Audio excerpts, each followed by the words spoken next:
Hello everyone, and welcome back to X-Ranger.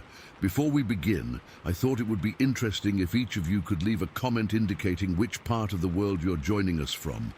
Also, don't forget to like and subscribe if you're enjoying the episodes. Now let's get comfortable, relax, and start our program. This happened in March of 1998. I was 33 years old.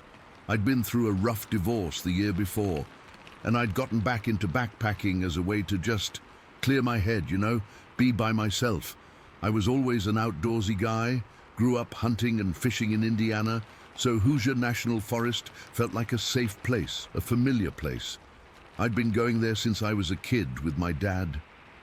That day, a Friday, I'd driven my truck down a long, winding gravel service road, parked in a little pull-off area that wasn't really an official lot, just a widened bit of dirt. My plan was to hike in a few miles, find a good spot off one of the horse trails, and camp for 2 nights. I liked being away from the main trails. The silence was the whole point. It was one of those early spring days that still feels like winter.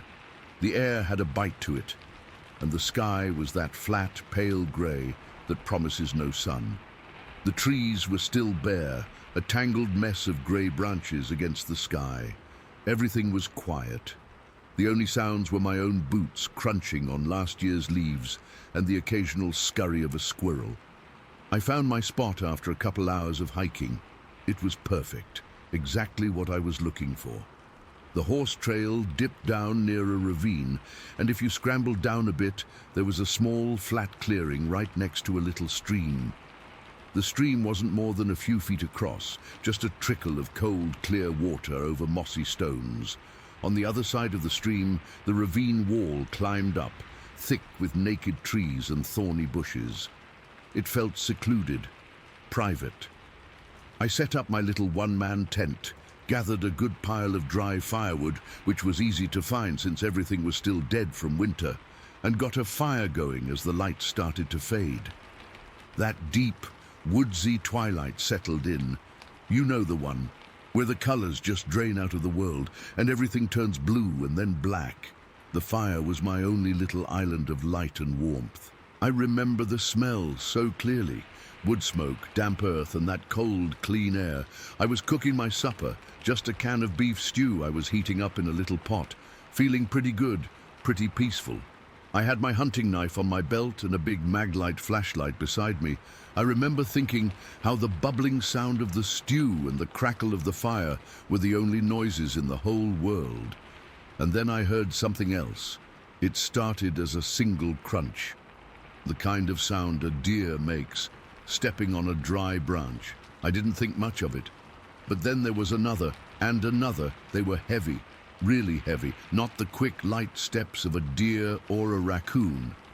This was a slow, deliberate crunch, crunch, crunch through the carpet of dry leaves, and the steps were spaced far apart, really far, like a very tall person taking slow, long strides. It was coming from down the ravine, on the other side of the stream, maybe 100 yards away at first. I stopped stirring my stew and just listened. My heart, which had been beating slow and calm, suddenly kicked up a notch. It's a stupid thing to be scared in the woods, It's probably just another hiker or a horse. Maybe a horse got loose from one of the trail rides. So I did what you do. I stood up and called out, "Hello?" My voice sounded small and thin, swallowed up by the trees. "Anyone there?" The footsteps stopped. The silence that came back was thicker and heavier than the noise had been. It was a listening silence. I stood there for a full minute, maybe 2, just straining my ears. Nothing. Not a bird, not a squirrel, not the wind. It was like the whole forest was holding its breath with me. Then the footsteps started again. Crunch, crunch. They were closer now. A cold knot tightened in my stomach. This wasn't right. If it was a person, they would have called back. If it was an animal, it would have run off. This thing had stopped to listen to me, and then it kept coming. My mind started racing through possibilities. A bear. Indiana has black bears. but they're rare, and they don't walk like that. Their gait is different, more of a lumber. This was a two-legged walk. I knew that sound.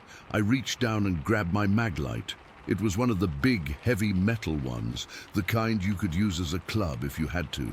My other hand went to the handle of my hunting knife, pulling it part way out of the leather sheath. The feel of the textured grip in my palm was a small, cold comfort. The fear was really setting in now. A sharp, metallic taste in the back of my throat. My mouth went dry. The footsteps were getting closer, maybe 50 yards away now, still on the other side of the stream. They were moving slowly, steadily, right towards my camp. I couldn't just stand there. I pointed the flashlight in the direction of the sound, my hand shaking so bad the beam jittered across the trees, and I thumbed the switch. The bright white light cut through the darkness, illuminating the trunks of the bare trees, the tangled undergrowth, the far side of the ravine. I swept the beam back and forth, my breath puffing out in quick white clouds. And then I saw it. About 40 feet away, just standing there among the trees. My brain short-circuited for a second. It couldn't process what I was seeing. It was tall. So damn tall, 7.5 feet, maybe 8. It was just standing upright behind a couple of thinner tree trunks, and it was peering right at me. It was massive. Its shoulders were incredibly broad, and it was covered in hair. Not fur, but long, shaggy hair. Dark brown, almost black in the flashlight beam. It was matted and looked dirty. Its head was cone-shaped, like a rounded-off triangle, and it had no visible neck. Its shoulders just sort of sloped up into its head, and its eyes. Oh God, its eyes! They caught the light from my flashlight and reflected it back at me, 2 points of bright, soulless yellow-green, like a dog's eyes at night, but bigger, much bigger. I let out a yell. It wasn't a word, just a raw, involuntary sound of pure terror. Hey, get out of here! It didn't move. It didn't startle or jump back. It just stood there, completely still, those glowing eyes locked on me. It didn't even blink. It was like my noise meant nothing to it. The complete lack of reaction was more terrifying than if it had charged. It was just assessing me. I was frozen solid. My feet felt bolted to the ground. My heart wasn't just hammering in my chest anymore.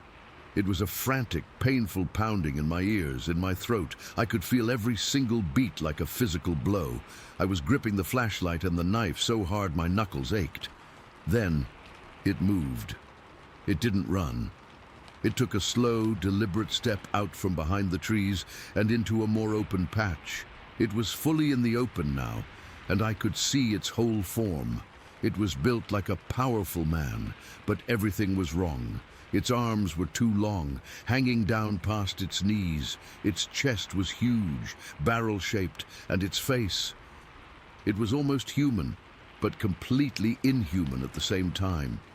The eyes were deep-set under a heavy brow ridge, and they were dark in the centers, just pools of blackness surrounded by that awful glow. It had a wide, flat nose and a wide mouth, a lipless gash. It didn't snarl or show its teeth. Its expression was just blank, curious maybe, but a cold, alien curiosity. It turned its head slightly, and I saw it was trying to avoid the direct beam of my flashlight. It would shift its head to the side, just enough so the light wasn't shining straight into its eyes. That small, intelligent movement sent a fresh wave of ice water through my veins. This wasn't some dumb animal. It was thinking. It was problem-solving. We stood like that for what felt like an hour, but was probably only 10 or 15 seconds. Me, a trembling statue with a flashlight and a knife, and this thing, just watching me from 40 feet away. The smell hit me then, carried on a slight breeze. It was a smell I'll never forget. A mix of wet dog, rotten meat, and something else, something musky and foul, like a neglected zoo enclosure. It was overwhelming and made my stomach turn. Then it moved toward the stream. It didn't look away from me. It just started walking, its gait still that same long, slow stride, but it was careful, placing its huge feet deliberately. It was moving at an angle, not directly at me, but towards the water. It reached the edge of the stream and stepped right in. The splash was loud in the absolute silence. The water was only a few inches deep, but its foot was huge, wider than my two hands put together. It didn't pause. It took another 2 steps, splashing through the stream, and then it was on my side of the ravine. That was the peak of the terror for me. The moment it crossed that water, the distance between us felt non-existent. It was on my side. It was between me and the easiest way back to the trail. The reality of my situation crashed down on me all at once. I was alone, miles from my truck. No cell phone. Nobody had them back then anyway. And this creature, this thing that shouldn't exist, was right there. As soon as its feet hit the bank on my side, its movement changed. The careful, slow walk was gone. It dropped its head down and just ran. It didn't make a sound. No heavy breathing, no snapping twigs. It moved through the trees with an impossible speed and silence. A dark, massive shape flowing through the forest like a shadow. In 2-3 seconds, it was just gone. Vanished into the blackness beyond the reach of my flashlight beam. I stood there, still frozen, for I don't know how long. Maybe a minute, maybe 5. The only thing I could hear was the blood roaring in my ears and my own ragged, gasping breaths. I was shaking uncontrollably, a full-body tremble that felt like I was having a seizure. I slowly lowered the flashlight, sweeping the beam frantically across the trees where it had disappeared. Nothing, just empty, dark woods. The feeling of being watched was gone. It had left, but the fear hadn't. The fear was now a part of the air, a part of me. I looked down at my little camp. The fire was still crackling. My stew was boiling over, sizzling and spitting onto the flames. The normalcy of it was bizarre, almost offensive. How could my stew still be cooking after what I just saw? I didn't sleep that night, not a wink. I spent the entire night feeding that fire, making it as big and bright as I dared without setting the whole forest on fire. I sat with my back to a big oak tree, my knife in one hand and the flashlight in the other, scanning the tree line every few seconds. Every little night sound, an owl, the rustle of leaves in the wind, made me jump. My heart never really slowed down. It just kept up that frantic, scared animal rhythm until the sky finally started to turn from black to gray. The second the sun was up enough to see, I moved. I didn't eat. I didn't make coffee. I just packed my gear as fast as my shaking hands would let me. I shoved everything into my pack, not even rolling the tent properly, just cramming it in. I kicked dirt over the fire until it was completely dead and cold. The hike out was the longest of my life. Every shadow was a threat. Every time a branch snapped under my own foot, I nearly screamed. I kept looking over my shoulder, expecting to see those glowing eyes watching me from between the trees. I was drenched in a cold sweat the whole time. I didn't stop once. I just power walked, almost ran, back to my truck. When I finally saw the dirty green paint of my old Ford through the trees, I almost cried with relief. I threw my pack in the back, jumped in and locked the doors. I sat there for 10 minutes just breathing, hands clenched on the steering wheel, before I started the engine and got the hell out of there. I was forever changed by that encounter. I don't go into the deep woods by myself anymore. I get jumpy if I'm in a quiet place for too long. I proved something to myself that day, but it wasn't anything good. It proved that Bigfoot, or whatever that thing was, isn't just some story from the Pacific Northwest. It's here. It was in Hoosier National Forest in March of 1998, and it saw me. Story 2.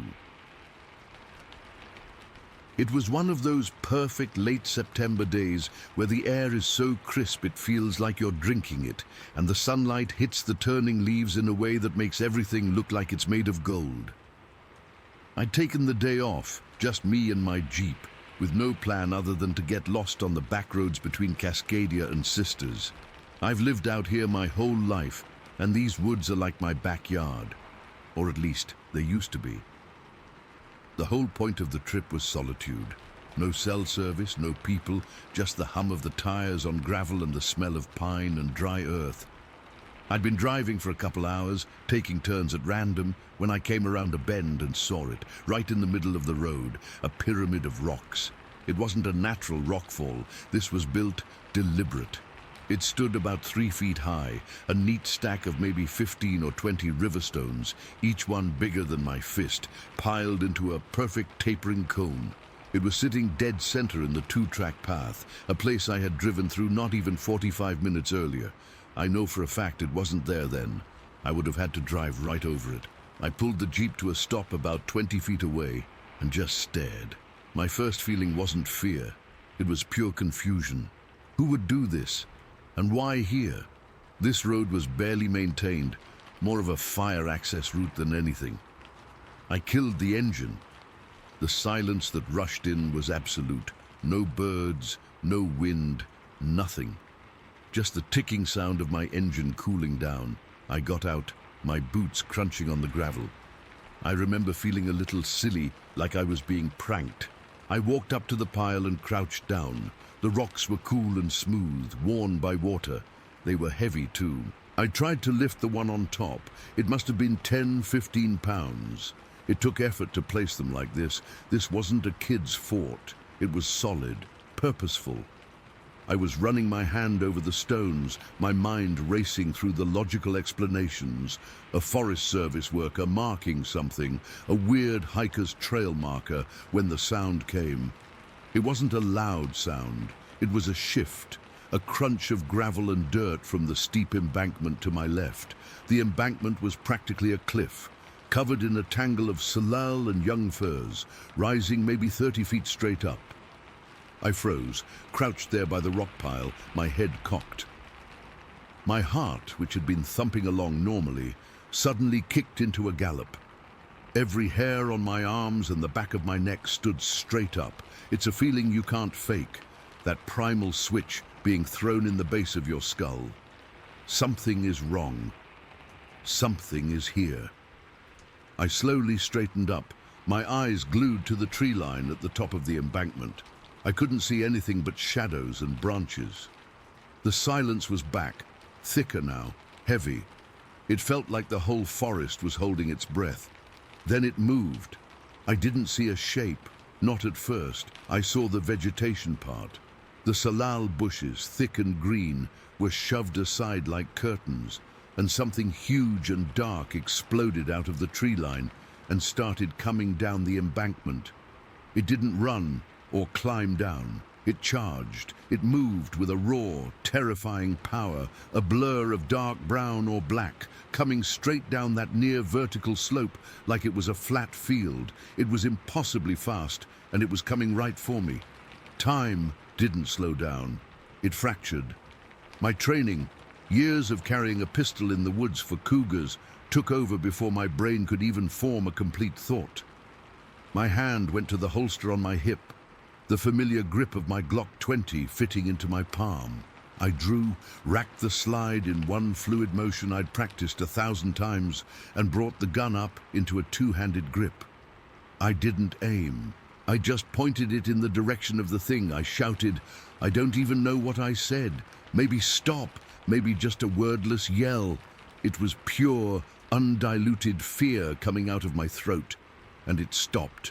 The thing skidded to a halt at the base of the embankment, maybe 30 feet from me. It was half in shadow, half in a sliver of sunlight that cut through the trees. It was big, so much bigger than a man. It was easily 7, maybe 8 feet tall, and built like a nightmare. Broad, rounded shoulders that seemed to have no neck, just a massive torso that tapered to a narrower waist. Its body was covered in what looked like wet, dark hair, matted and stringy. I couldn't see its face clearly. It was in the shade. But I got an impression of a heavy brow and a sheer, raw mass that radiated a kind of feral intelligence. It didn't make a sound. It just stood there, poised. I could feel its eyes on me. I've been stared down by a bull elk during the rut, and this was 1,000 times more intense. This wasn't an animal assessing a threat. This felt like a calculation. My arms were locked, the pistol shaking in my hands. I was breathing in ragged gasps. I started backing up, one slow, careful step at a time, never lowering the gun, my eyes fixed on that shape. I couldn't look away. I felt like if I blinked, it would be on me. I made it to the driver's side door of my Jeep. My left hand fumbled for the handle, yanked it open. I practically fell into the seat, my legs like jelly. I slammed the door, hit the locks, and finally, let my eyes break away from the embankment to jam the key into the ignition. The engine roared to life. I threw it into reverse and spun the wheel, my tires spitting gravel. As I swung the Jeep around, my headlights swept across the base of the embankment. It was gone. There was nothing there. No sign it had ever been there. No broken branches, no footprints in the soft dirt at the bottom, just the silent, watching woods. I didn't stop. I stomped on the gas and tore back down the road the way I'd come. I was shaking so hard I could barely keep the wheel straight. After about a mile, I had to pull over because I thought I was going to be sick. I sat there, head against the steering wheel, trying to get my breathing under control. That's when I heard it, a whoop. It came from the ridge to my right.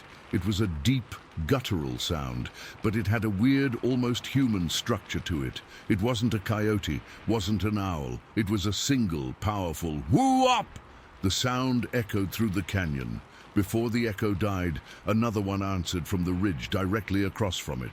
The same sound, identical. Whoo-up! Then a third, from further behind me. Whoo-up! A sequence of 3, then silence. My blood went cold. It felt like a conversation, a coordinated thing. I put the Jeep in drive and started moving again, slower this time, my eyes darting to the tree line on either side of the road. I felt it. I can't explain it, but I knew. Something was moving parallel to me, keeping pace just inside the forest edge. I couldn't see it, but I could feel its presence, a pressure in the air, a sense of being watched and followed. Every few minutes, another set of 3 whoops would ring out, always from different directions, always that same chilling sequence. The 10-mile drive back to the paved highway felt like 100. Every shadow was a monster, every snap of a branch was it closing in. When my tires finally hit asphalt, I felt a wave of relief so powerful it left me dizzy. But the feeling of being watched didn't fully leave me until I was back in town, surrounded by streetlights and the sounds of other people. I didn't sleep that night. I sat in my living room with every light on, my pistol on the coffee table. By morning, the raw terror had hardened into a grim, determined curiosity. I had to know. I had to go back, but not alone. I called my buddy, the only person I knew who wouldn't think I'd lost my mind. He's an ex-Marine, a hunter, a practical guy. I didn't give him the weird details over the phone. I just said I'd seen something out there I couldn't explain, and I needed a second set of eyes. He agreed without hesitation. 2 days later, we were driving back down that same gravel road. It was a different day, overcast and gloomy, the woods feeling closed in and somber. We were both armed. He was quiet, watching the woods with a professional's calm. I was a bundle of nerves. We reached the bend. The pyramid of rocks was gone, not knocked over, gone. Every single stone had been removed. The road was just a road again. We got out. The silence was back, that same heavy, watchful silence. We stood there for a full 5 minutes, just listening. Nothing. My buddy gave me a look, not quite skeptical, but questioning. I felt a flush of embarrassment. Had I imagined it all? Then it started. It wasn't the single whoop from before. This was different. It came from deep in the woods to our north, a distant muffled sound that started as a low growl and escalated into a high-pitched, shrieking howl. It was a grotesque mix of sounds, a pig's squeal, a bear's roar, a man screaming, all twisted together into something that was none of those things, and all of them at once. It was wrong. It was the most unnerving sound I have ever heard in my life.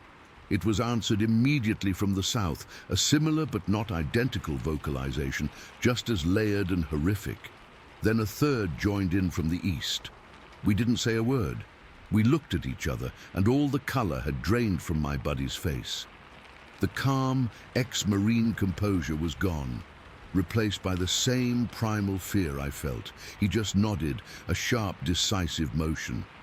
"Get in the car." We didn't run, but we moved fast. We got in, locked the doors, and I got us out of there. We didn't speak for the first 20 minutes of the drive. Finally, he just said, "What the hell was that?" I had no answer. We went back one last time. 4 days after that, we weren't alone.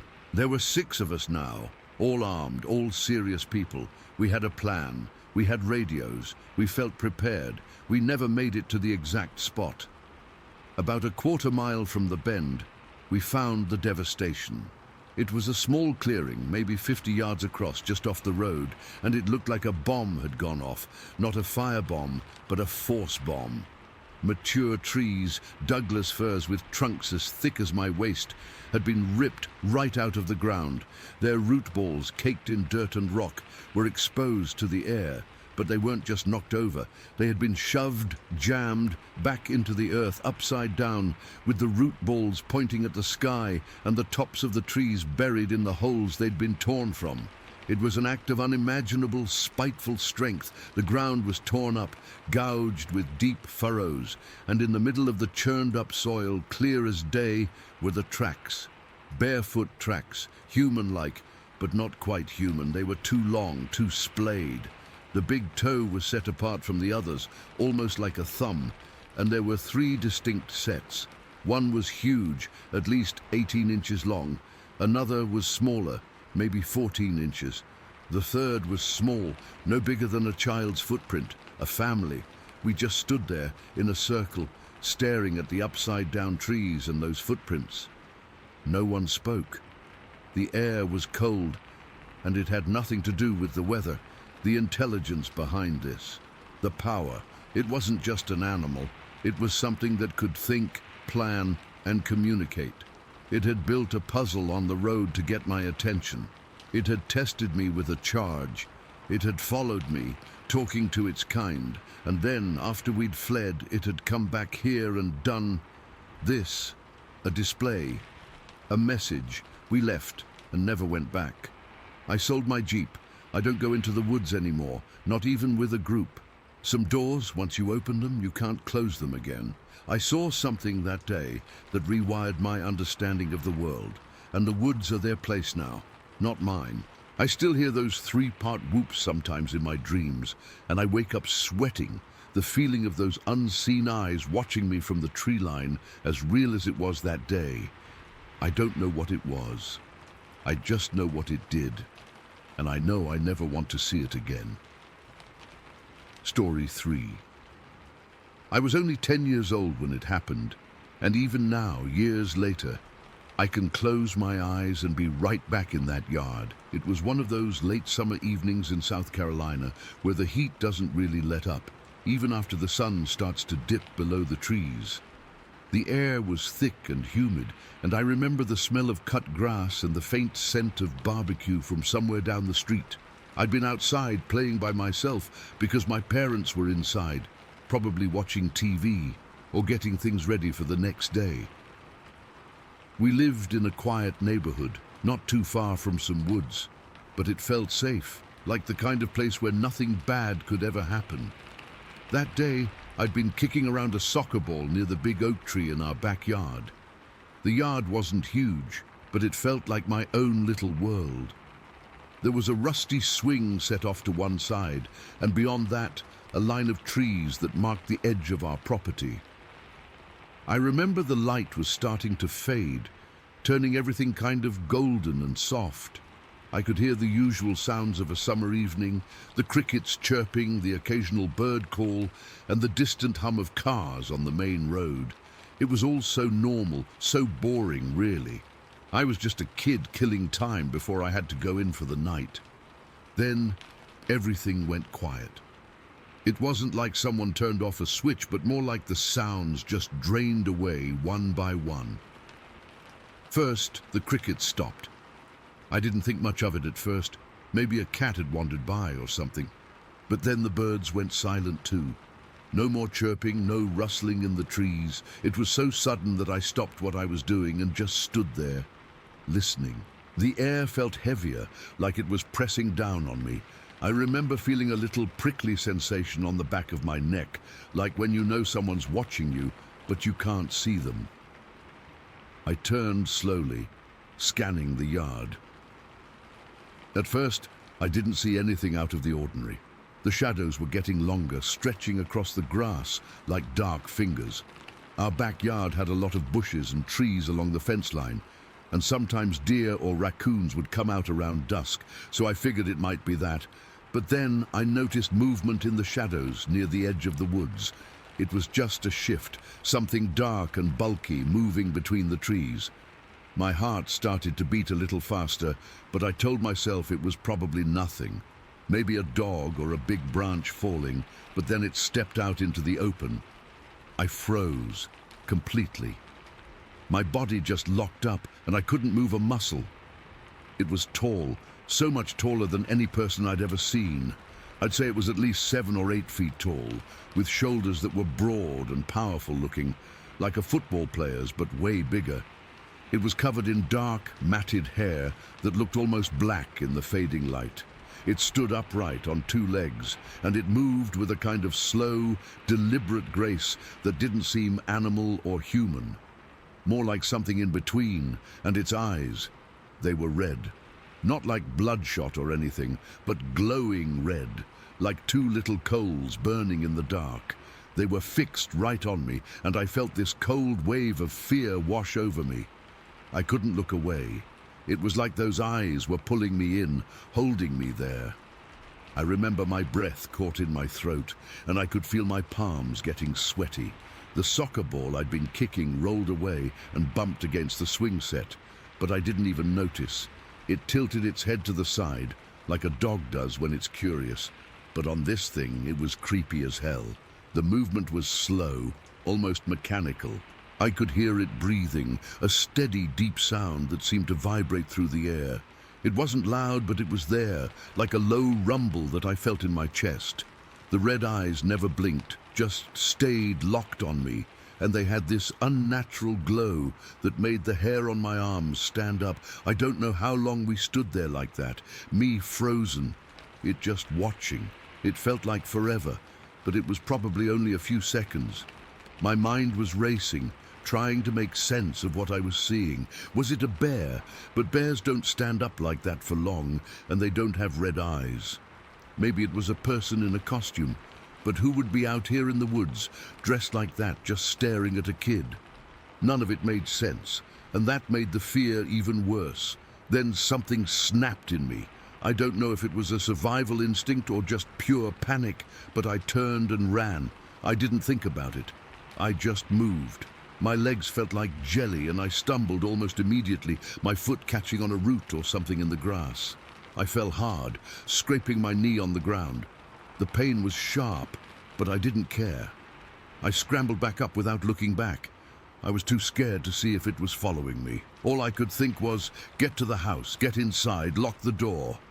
I ran as fast as I could, my heart pounding so loud I could hear it in my ears.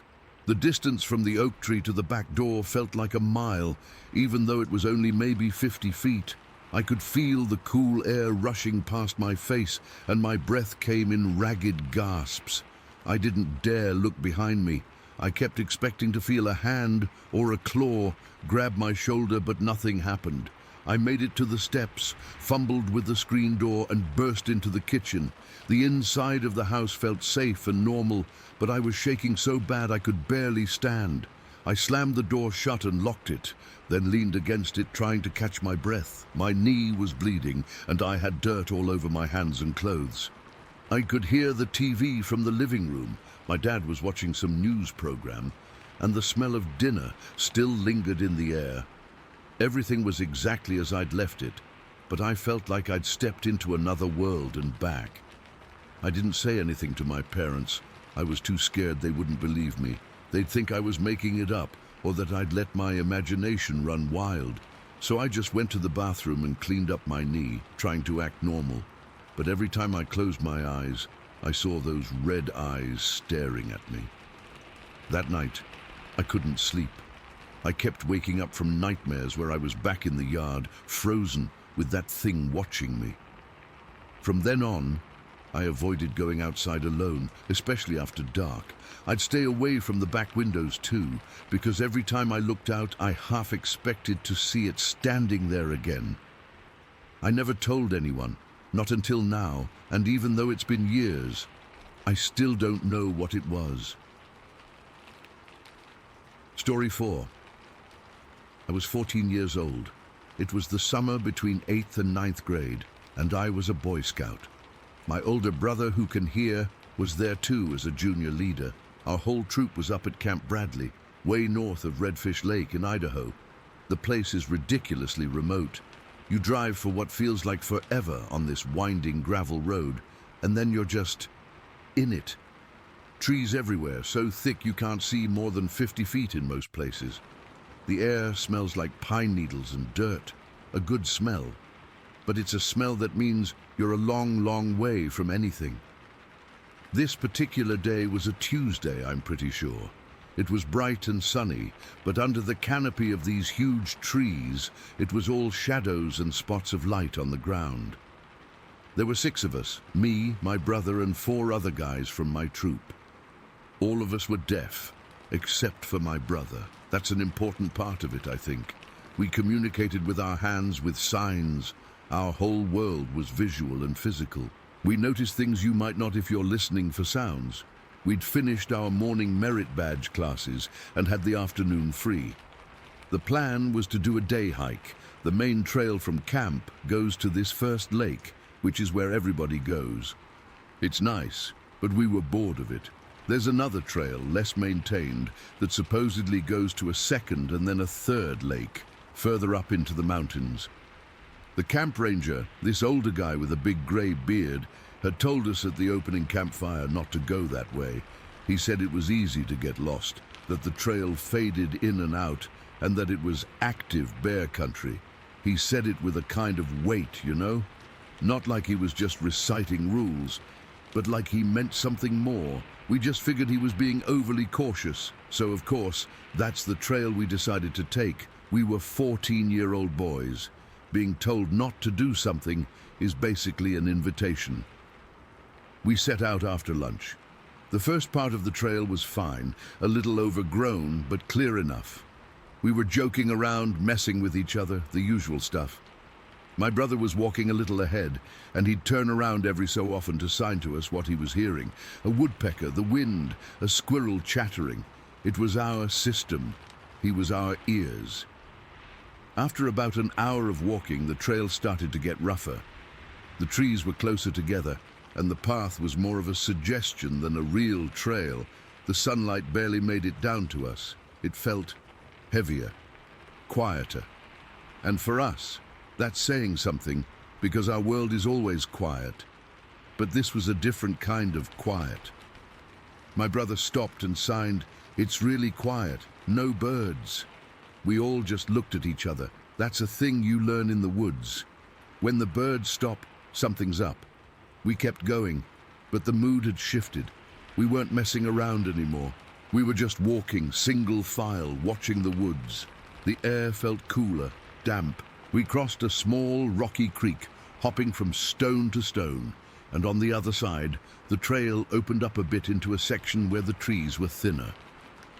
You could see further.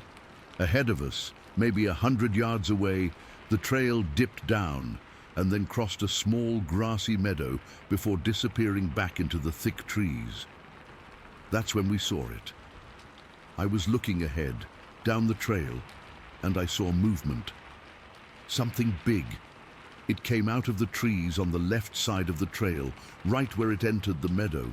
My brain didn't process it at first. It was just a shape, a dark shape, moving fast. Then my eyes focused. It was huge. I'm not just saying that. It was easily 8 feet tall, maybe more. It was covered head to toe in this shaggy dark brown hair. It wasn't walking on all fours. It was walking upright on 2 legs, and it was moving with this powerful, swift stride. It didn't look clumsy or awkward like a bear does when it stands up. This was smooth, purposeful. It crossed the trail in maybe 3 or 4 of these long, fast steps. It never looked at us. Its head was facing forward, towards the trees on the other side of the meadow. It just moved across the open space and vanished into the tree line on the right. The whole thing took maybe 3 seconds. I froze. My feet were just glued to the ground. My heart was suddenly pounding in my chest, so hard I could feel it in my throat. I wasn't breathing.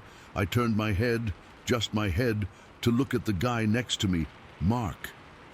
His eyes were wide, his mouth was hanging open. He was staring at me with this look of pure, unfiltered shock. I looked past him to David, who was behind him. Same thing. His face was white. We all just locked eyes for a second, and in that look, without a single word or sign, we all confirmed it. We had all seen the exact same thing. That silent confirmation was, in a way, more terrifying than seeing the thing itself, because it meant it was real. It wasn't a trick of the light. It wasn't my imagination. 3 of us saw it.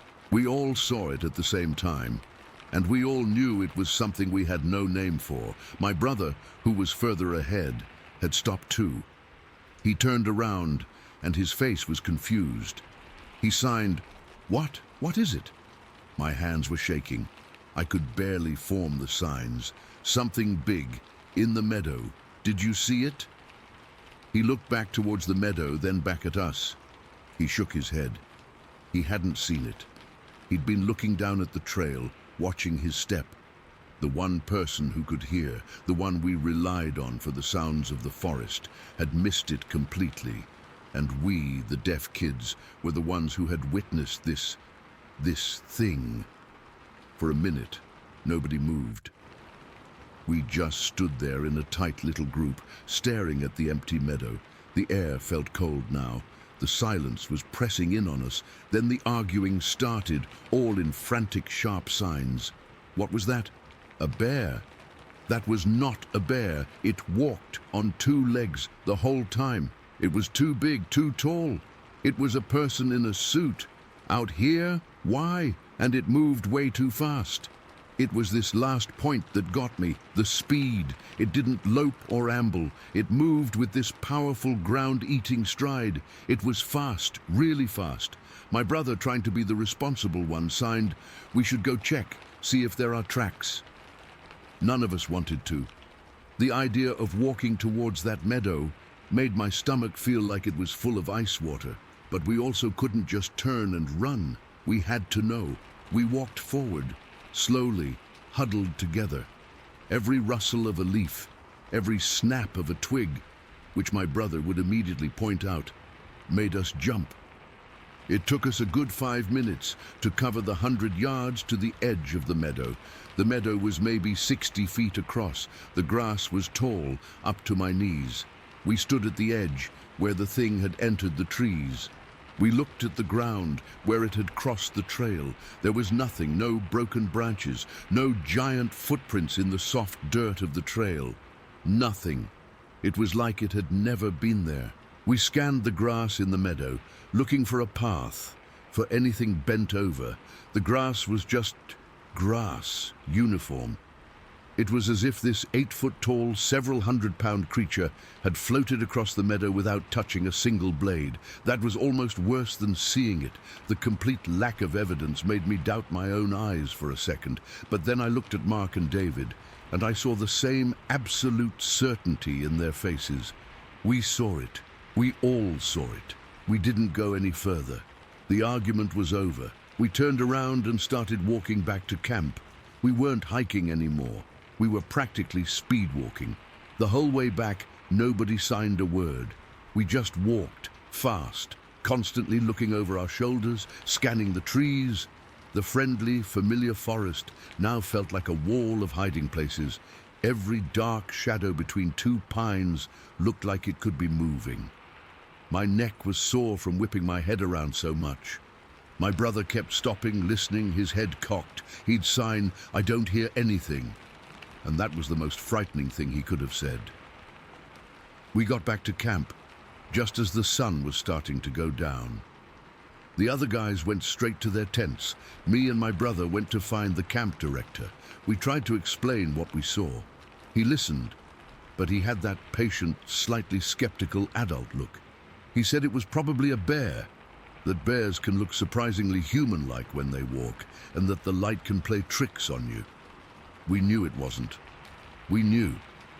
It wasn't until a couple days later, when we were packing up to leave, that I talked to the camp caretaker, an old guy who lived in a small cabin on the edge of the property year-round. He was splitting wood. I went up to him and just started signing, my brother translating. I said, "We saw something on the trail to the third lake, a big thing, walking on two legs." The old man stopped swinging his axe. He looked at me, then at my brother, and his expression changed. It wasn't skepticism. It was a kind of grim recognition. He wiped his forehead with his arm. "Yeah," he said, his voice a low, gravelly rumble that my brother had to concentrate to hear and relay. "You're not the first, probably won't be the last."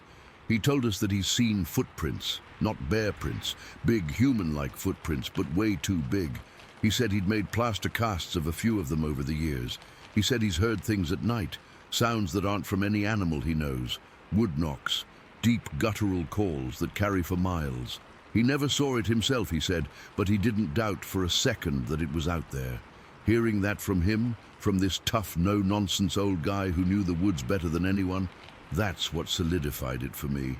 That's what took it from a scary story to a real memory. We didn't see a bear. We didn't imagine it. We saw something that lives in those deep woods, something that doesn't want to be seen, something that can cross an open meadow and leave no trace behind. I never went back to that trail. I finished my time as a scout, but I always stuck to the main paths after that. What I saw that day, the sheer size and speed of it, the way it just ignored us, the way the three of us locked eyes in that moment of shared terror, and the complete absence of any sign that it was ever there. It changed how I see the world. There are places out there, wild places, where things live that we don't understand. And sometimes, if you're in the wrong place at the exact wrong time, you might get a glimpse, and you'll spend the rest of your life trying to forget the way it moved, and knowing that you never ever will. Story 5. It was a Tuesday morning, early in October. I'd taken the day off work to go hiking in the Olympic National Forest. I do that sometimes, when I need to clear my head, you know. Life's been stressful lately, and there's nothing like being alone in the woods to make you feel small and put things in perspective. I've hiked this area before, but this time I decided to try a less traveled trail, one that wasn't on the main maps. I'd heard from a buddy that it was rougher but more peaceful, with fewer people around. Honestly, that's what I wanted, just me and the trees, no distractions. I started out around 8 in the morning.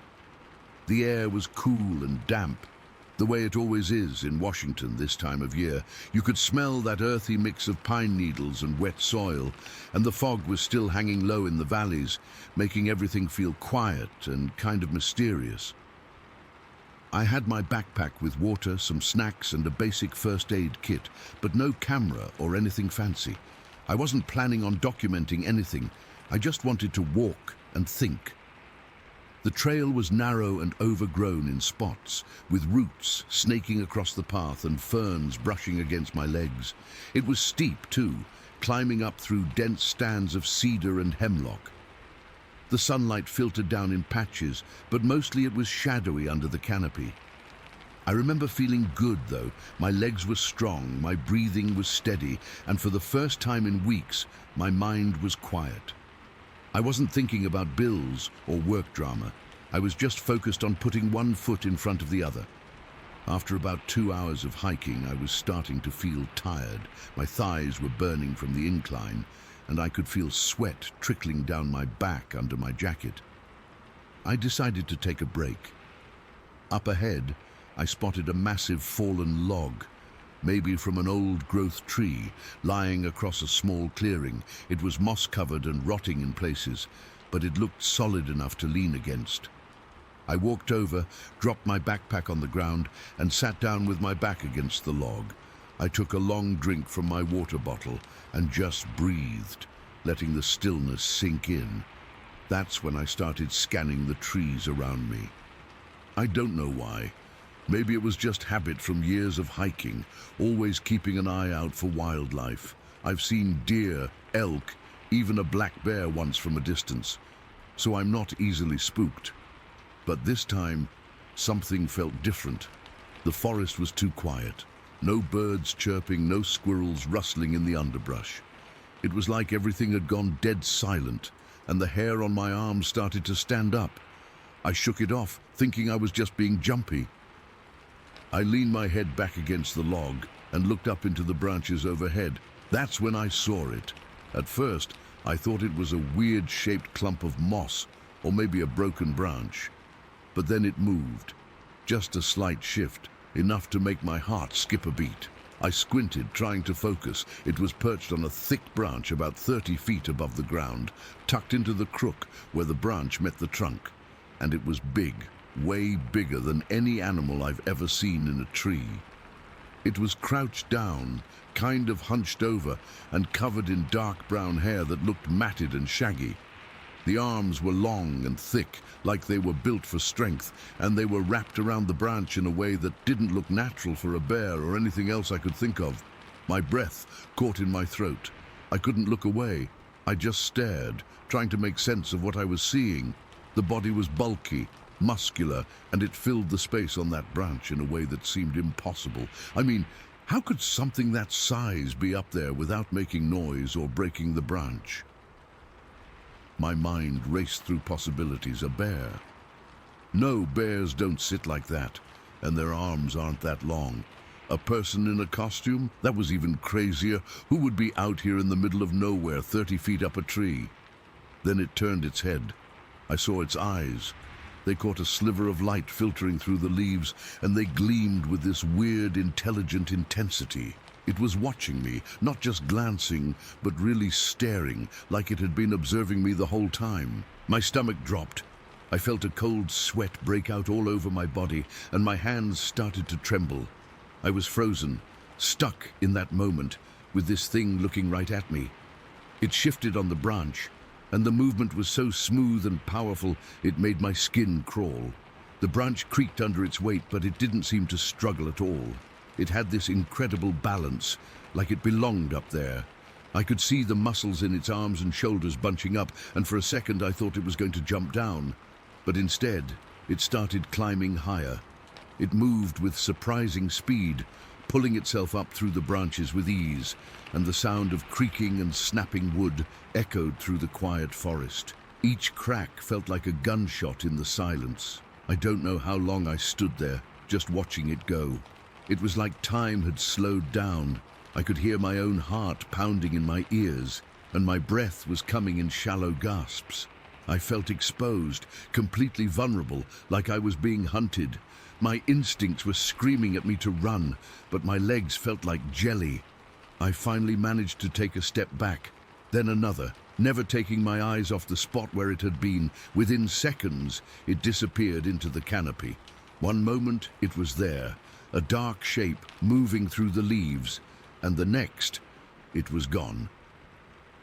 The forest stayed quiet, but now the silence felt heavy, oppressive.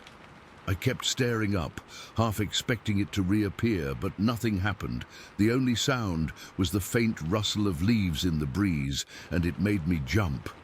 I snatched up my backpack without even bothering to put it on properly, just slung it over one shoulder and started backing away from the log. My heart was still racing, and I could feel adrenaline coursing through me. I turned and started hurrying back down the trail, my eyes darting up into the trees every few steps. Every shadow, every movement in the branches made me flinch. I kept imagining those eyes watching me again, and a chill ran down my spine. The hike back felt twice as long as the hike in. I was moving fast, almost running in places, but I tried to keep quiet, not wanting to draw attention. My mind was spinning. What the hell was that thing? I've spent years in the woods. I know the wildlife, and that wasn't anything normal. It was too big, too agile, too aware. The way it looked at me, it wasn't the blank stare of an animal. It was calculating, curious. I felt like it knew I was there, and it was deciding what to do about me. I didn't stop until I reached the trailhead. My car was parked there, and when I saw it, I almost cried with relief. I fumbled with my keys, my hands shaking so bad I could barely unlock the door. I threw my backpack in the passenger seat and got in, locking the doors immediately. I sat there for a few minutes, just breathing, trying to calm down. But I couldn't shake the feeling that I was being watched, even from the safety of the car. I drove home in a daze, going over every detail in my head. The dark brown hair, the long arms, the way it moved. It all fit with the stories I'd heard about Bigfoot, but I never believed them. Not really. I thought they were just myths, something for TV shows and conspiracy theorists. But now I'm not so sure. I saw what I saw, and it's changed everything. Since that day, I haven't been able to go back into the woods. Even walking in my local park, I find myself looking up into the trees, my heart rate spiking at any little noise. I keep thinking about how it was above me, hidden in the canopy, and I never even knew it was there until it was too late. It's made me realize that we don't know half of what's out there in the wild. We think we're the top of the food chain, but in places like that, we're just visitors. I've tried telling a couple of people about this, but most of them just laugh it off or say, I must have seen a bear, but I know what I saw. And it wasn't a bear. Bears don't climb like that, and they don't have eyes that look right through you. I've been going over it in my head again and again, and the more I think about it, the more sure I am. That thing was real, and it was watching me. I don't have any proof. No photos, no video, nothing. Just the memory, burned into my brain. And the fear. That's the worst part. The fear hasn't gone away. It's like a constant hum in the background of my life now. Every time I close my eyes, I see those eyes staring down at me, and I feel that same cold dread. So yeah, that's what happened to me in the Olympic National Forest. I went out for a peaceful hike and came back with this knowledge that there are things out there we can't explain, and sometimes they're closer than we think, right above us, in the trees watching, and I'll never forget that feeling of being so small and so exposed. It's with me every day, and I don't think it's ever going away. Story 6. And that day started out like any other camping trip. We drove for what felt like hours on winding back roads, the kind where your phone loses service and you're just relying on a paper map and dumb luck. The forest was thick and green, with tall pines and oaks blocking out most of the sky. When we finally pulled up to the lake, it was around midday. The place was dead quiet, just the sound of the wind rustling the leaves and the occasional bird call. Forge Lake is only about 10 acres, so it's not huge, but it's surrounded by dense woods that make it feel even smaller and more isolated. We found a clear spot near the water's edge to set up our tents, and the whole time, I remember feeling a weird sense of peace, like we had the whole world to ourselves. We spent the afternoon hiking around the lake, skipping stones on the water, and just goofing off. The air was cool for early fall, and the sunlight filtered through the trees in these golden shafts that made everything look kind of magical. We built a small fire pit as the sun started to dip, gathering dry branches and leaves. and by the time dusk settled in, we had a decent fire going. The sky turned this deep purple, and the moon came out. It was almost full, so it cast a soft, silvery light over everything. We were sitting on logs we'd dragged over, passing around a bag of marshmallows and some beers, talking about nothing important. Life felt simple, you know, just a bunch of friends unwinding in the middle of nowhere. But as it got later, maybe around 9 or 10 o'clock, the atmosphere started to change. The woods got darker, and the sounds of the night crept in. Crickets chirping, an owl hooting somewhere in the distance. I remember feeling a slight chill, not just from the air, but something else, like the silence was too heavy. We were all laughing and joking, but every now and then, one of us would stop and glance into the trees, like we sensed something was off. I brushed it off as just being jumpy in the dark, but looking back, there was this underlying tension that I can't really explain. Then it happened. We were all staring into the fire, watching the flames dance, when something moved at the edge of the woods beyond the firelight. At first, I thought it was a deer or maybe a bear. We'd seen tracks earlier, but this was different. It burst out of the trees, moving fast, and it was heading straight for the lake. My heart just dropped into my stomach. In the moonlight, I could see it clearly. It was about 4 feet tall, built thick and sturdy, like a small gorilla, but standing upright on 2 legs. It wasn't running in a straight line. It was darting in circles, waving its arms wildly, like it was frantic or confused.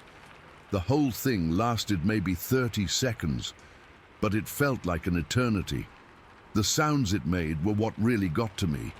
They weren't animal noises I recognized, not a growl or a snarl, but this high-pitched, chattering kind of cry, mixed with what sounded like guttural grunts. It was erratic, almost panicked, and it sent shivers down my spine. I could feel the hair on my arms standing up, and my breath caught in my throat. One of my buddies gasped, and I heard someone whisper, "What the hell is that?" But we were all frozen, just watching this thing tear across the open space between the woods and the lake. It moved with a weird, loping gait, like it wasn't entirely comfortable on 2 legs, but it was fast, really fast. Its body was covered in what looked like dark, matted fur, and I could see the muscles working under it as it ran. The arms were longer than they should have been, swinging wildly as it circled, and its head seemed too big for its body. I couldn't make out a face, it was too dark for that.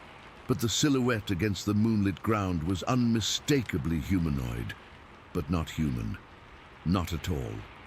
My mind was racing, trying to make sense of it. Was it a kid playing a prank? But no, the way it moved was too fluid, too powerful, and the sounds, they were too primal, too raw. I felt a cold sweat break out on my forehead, and my hands started to tremble. I remember gripping the log I was sitting on so hard that splinters dug into my palms. The fire crackled, and for a second the creature paused near the water's edge, still waving its arms and making those frantic noises. It was like it was trying to communicate something, or maybe it was just scared itself. But then, as suddenly as it appeared, it turned and bolted back into the woods, disappearing into the shadows. For a long moment, none of us moved. The only sound was the fire popping and our ragged breathing. I could feel my heart pounding against my ribs, and my ears were ringing from the adrenaline. One of my friends finally broke the silence, his voice shaky. "Did you see that?" he said. And we all started talking at once, voices overlapping, trying to process what we'd just witnessed. We were all on the same page. That wasn't an animal we knew, it wasn't a person, it was something else. We stayed huddled around the fire, too scared to venture into the dark. Every little noise from the woods made us jump, a twig snapping, leaves rustling. I kept staring at the spot where it had vanished, half expecting it to come back. The air felt heavy, charged with this unexplainable energy. I remember the smell of pine and smoke mixing with the scent of my own fear, a metallic tang in my mouth. My legs felt weak, like I'd just run a marathon, and I had to keep swallowing to fight off the nausea. We debated what to do. One guy wanted to pack up and leave right then, but it was pitch black out, and the idea of hiking through those woods with whatever that was out there seemed even worse. So we decided to stay put, keep the fire going, and take turns keeping watch. I volunteered for the first shift, mostly because I knew I wouldn't sleep anyway. As I sat there, staring into the darkness, my mind kept replaying the scene. The way it moved, the sounds, the sheer wrongness of it all. I've been camping since I was a kid, and I've seen bears, coyotes, even a mountain lion once. But nothing like this. This felt ancient, almost mythical, but in the worst way possible. The rest of the night was a blur of tension and fear. Every shadow seemed to move, and every sound was amplified. At one point, we heard something large moving through the bushes nearby, and we all froze, but it never showed itself. I kept thinking about how isolated we were. No cell service, miles from the nearest road. If something happened, we were on our own. The fear was physical, like a weight on my chest, and I could feel the cold seeping into my bones despite the fire. As the hours dragged on, I started to notice little details that only made it worse. The way the moonlight glinted off the lake, making it look like a sheet of black glass. The way the trees seemed to lean in, like they were watching us, and that sound, it echoed in my head. This frantic, chattering noise that I couldn't shake. Years later, I stumbled upon an online recording of what people call a Bigfoot vocalization, and it was identical. Hearing it again brought back that night in a rush, and I had to turn it off because it made my skin crawl. But back then, in that moment, all I could do was sit there and wait for dawn. When the sky finally started to lighten, we packed up as fast as we could, not saying much. The drive home was quiet, all of us lost in our thoughts. I've never been back to Forge Lake, and I doubt I ever will. That thing, whatever it was, left a mark on me. I still have nightmares about it sometimes, waking up in a cold sweat, hearing those sounds in my head. I've tried to rationalize it. Maybe it was a bear with some kind of deformity or a person in a costume. But deep down I know it was real, and I know I'll never forget the terror of that night, seeing something that shouldn't exist, right there in the Missouri woods. Story 7. I still remember that day like it was yesterday, even though it happened back in January of 1869. I was living in Gallia County, Ohio at the time, and life was simple but hard. We were farmers mostly, and I had a small plot of land that kept us fed. That particular day, I needed to take a carriage into the next town over to pick up some supplies. Seeds for the spring planting, a few tools and some cloth for my wife to mend our clothes. My daughter, she was just 8 years old then, begged to come along. She loved the ride through the woods, and I didn't have the heart to say no. So we set out early, hoping to be back before dark. The morning was cold, the kind of cold that seeps into your bones and makes you shiver no matter how many layers you wear. The sky was a dull grey, and a light frost covered the ground, crunching under the horses' hooves. I remember the sound of the carriage wheels grinding on the frozen dirt road, and the way my breath misted in the air. My daughter sat beside me, bundled up in a thick wool coat, her little hands tucked under a blanket. She was chattering away about some silly game she wanted to play when we got home, and I was half listening, mostly just enjoying the quiet of the woods around us. We were on a stretch of road that cut through dense forest, tall, bare trees reaching up like skeletons, their branches scratching at the sky. It was a place I'd traveled dozens of times, but that day it felt different. Maybe it was the cold, or the way the light was so dim, but everything seemed too still. No birds singing, no squirrels rustling in the underbrush. Just silence, broken only by the creak of the carriage and the horses' steady clopping. I remember feeling a prickling on the back of my neck, like someone was watching us. But I brushed it off. Nerves, I thought. Just the winter gloom getting to me. We'd been on the road for about an hour when it happened. One moment, everything was peaceful. The next, all hell broke loose. Out of nowhere, this thing came bursting from the trees to our right. I say thing, because that's what it was. It wasn't a man, not really, but it stood on two legs like one. It was naked, covered in thick, matted hair from head to toe, and it was huge. I mean, gigantic, taller than any man I'd ever seen, with shoulders so broad they blotted out the trees behind it. Its eyes, I'll never forget those eyes, were wild and mad, glaring right at me with a kind of primal fury. It moved so fast, bounding toward the carriage in leaps that didn't seem human. Before I could even shout, it was on me. I felt its hands, or claws, I don't know what to call them, grab me around the chest. The grip was like iron, squeezing the air out of my lungs. I was yanked right off the carriage seat and thrown to the ground. The impact knocked the wind out of me, and I landed hard in a patch of mud and frozen leaves. My head spun, and for a second, I couldn't breathe, couldn't think. Then the pain hit. This thing was on top of me, its weight crushing me into the mud. I could smell it, a rank animal stench like wet fur and rot. Its face was inches from mine, and those eyes were locked on me, burning with a madness I can't describe. It opened its mouth, and I saw teeth that were too big, too sharp, and it tried to bite me. I threw up my arms to shield my face, and it sank its teeth into my forearm. The pain was searing like fire, and I felt skin tear and blood start to flow. I was fighting for my life, thrashing around in the mud, trying to get free. Its grip was unbelievable, like being caught in a vice. Every time I moved, it tightened, and I could feel my ribs creaking. It was scratching at me too, long nails digging into my sides, tearing through my clothes.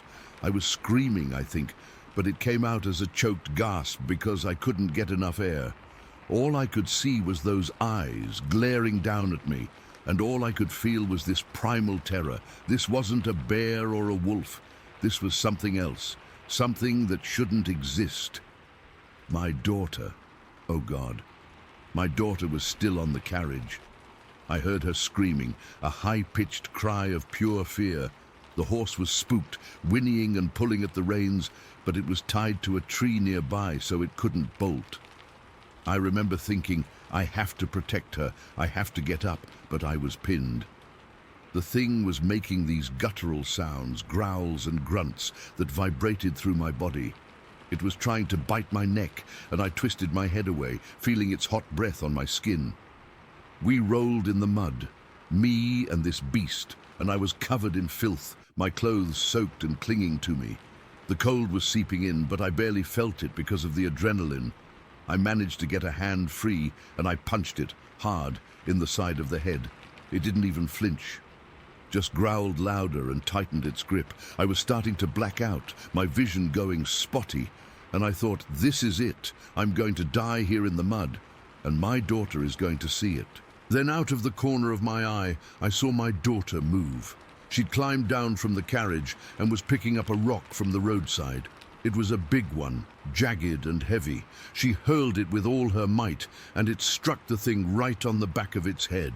There was a sickening thud, like hitting a wet log, and the thing roared, a sound that wasn't human, deep and full of rage. Its grip loosened for just a second, and I took my chance. I shoved with all my strength, and it stumbled back. It didn't fall, though. It stood there, swaying slightly, and glared at my daughter. For a heart-stopping moment, I thought it was going to go after her, but then it turned and bounded back into the woods, moving just as fast as it had come. In seconds, it was gone, swallowed up by the trees. I lay there in the mud, gasping for air, my whole body shaking. My daughter ran to me, crying, and helped me sit up. I was covered in blood and dirt, my arm throbbing where it had bitten me, my sides aching from the scratches. We just held each other for what felt like forever, both of us trembling and sobbing. The horse was still agitated, pulling at its tie, but otherwise the woods were silent again. I managed to get to my feet, leaning on my daughter for support. We were both a mess, but we had to get out of there. I untied the horse, my hands shaking so bad I could barely work the knot, and we climbed back into the carriage. I didn't even bother with the supplies.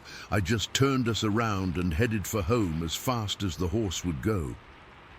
The whole way back, I kept looking over my shoulder, expecting that thing to come bursting out of the trees again, but it didn't.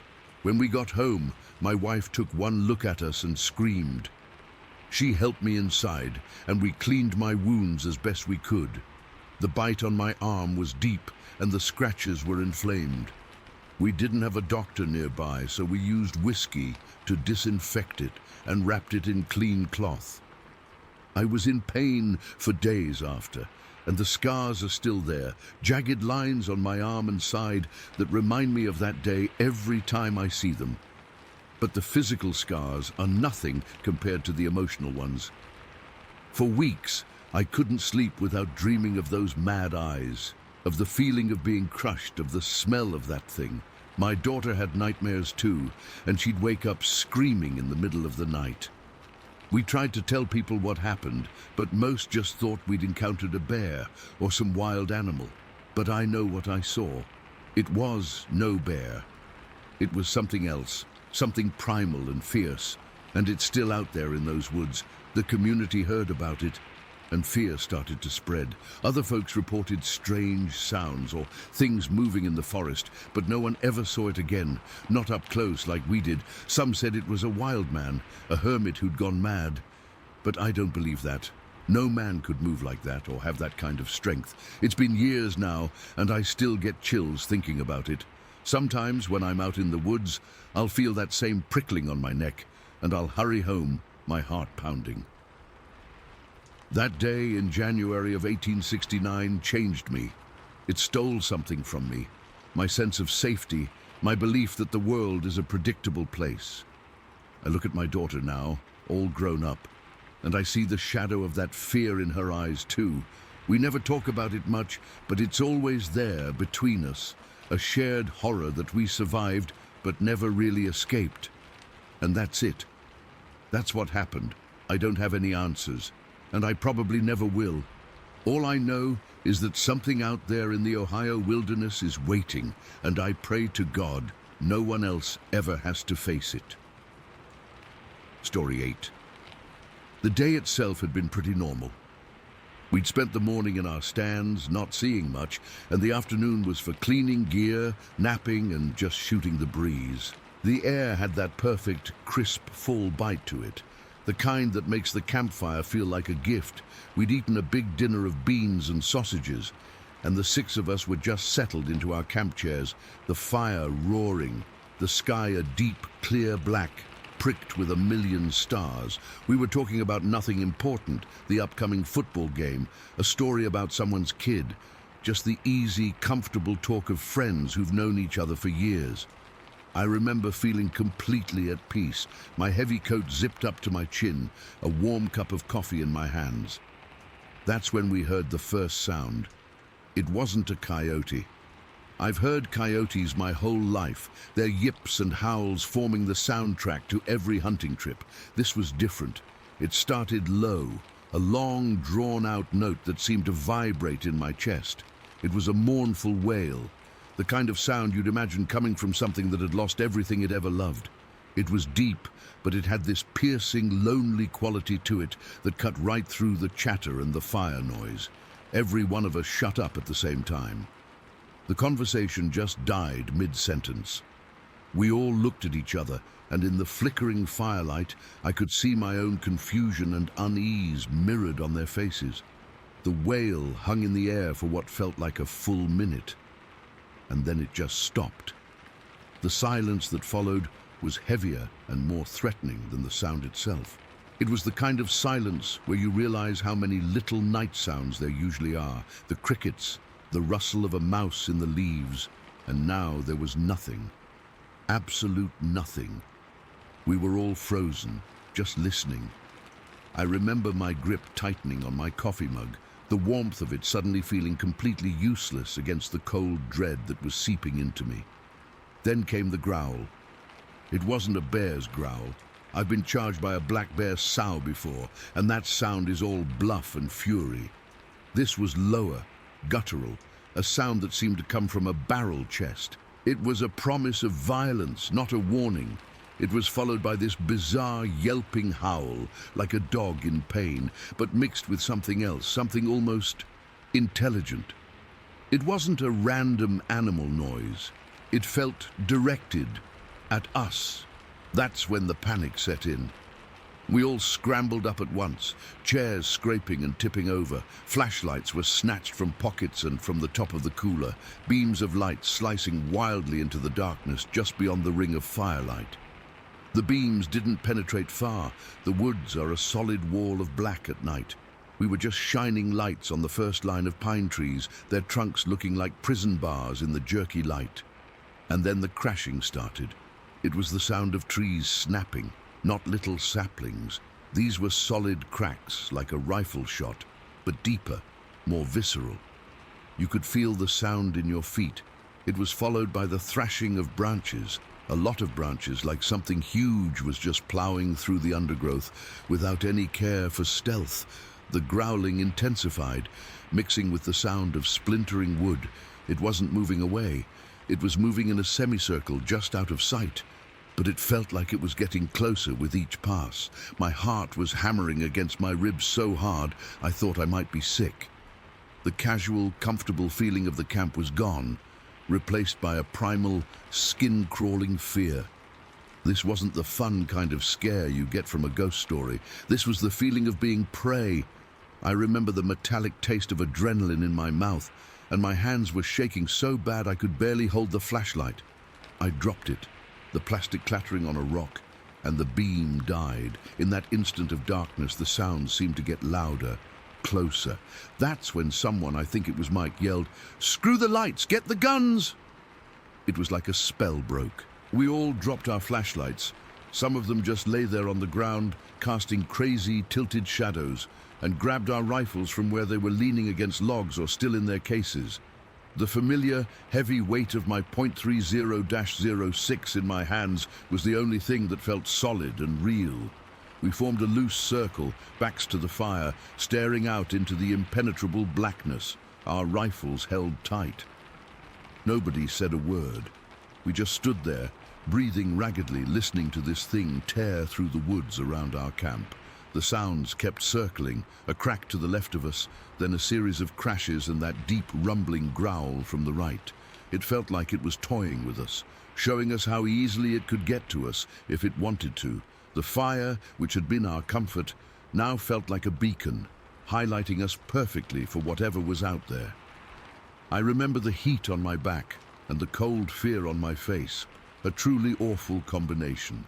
I was sweating under all my layers, a cold, clammy sweat. My finger was resting on the trigger guard, and I had to keep consciously telling myself to move it away from the trigger. I was so keyed up I might have shot at a shadow. This went on for about 20 minutes, though it felt like hours. Time gets all warped when you're that scared. Slowly, the sounds began to change. The snapping and crashing moved further away, deeper into the woods to the north of our camp. The growls became less frequent, fading from that terrifying close-range rumble to something more distant. Finally, the woods fell silent again. Not the peaceful silence from before dinner, but a watchful, waiting silence. We didn't move. We just stood there in our circle for a long time after the last sound faded, just listening, our rifles aimed at nothing. Eventually, someone let out a long, shaky breath. We slowly, reluctantly lowered our guns. Nobody suggested going back to sit down. We spent the rest of the night taking shifts, 2 of us awake and armed at all times, staring into the dark while the others tried and failed to get any sleep. I didn't sleep a wink. Every little noise, the pop of the fire, the sigh of the wind, made me jump. I just sat on an upturned log, my rifle across my knees, and watched the shadows dance, convinced I saw movement in every one of them. The dawn was the most relieved I have ever felt in my entire life. The sun didn't just bring light, it brought a sense of reality back. The woods in the morning light were just woods again, tall trees, fallen leaves, familiar. The terror of the night felt almost silly in the sunshine. Almost. Once it was fully light, we all looked at each other, a silent agreement passing between us. We had to go look. We had to see what had been out there. We grabbed our rifles again. Nobody was going anywhere unarmed, and walked cautiously to the edge of the clearing where the worst of the sounds had come from. The first thing we saw were the trees. 3 of them, young pines about as thick as my leg, were snapped in half. Not chewed, not fallen over from rot. Snapped. The breaks were clean, the white splintered wood glaringly obvious against the green needles.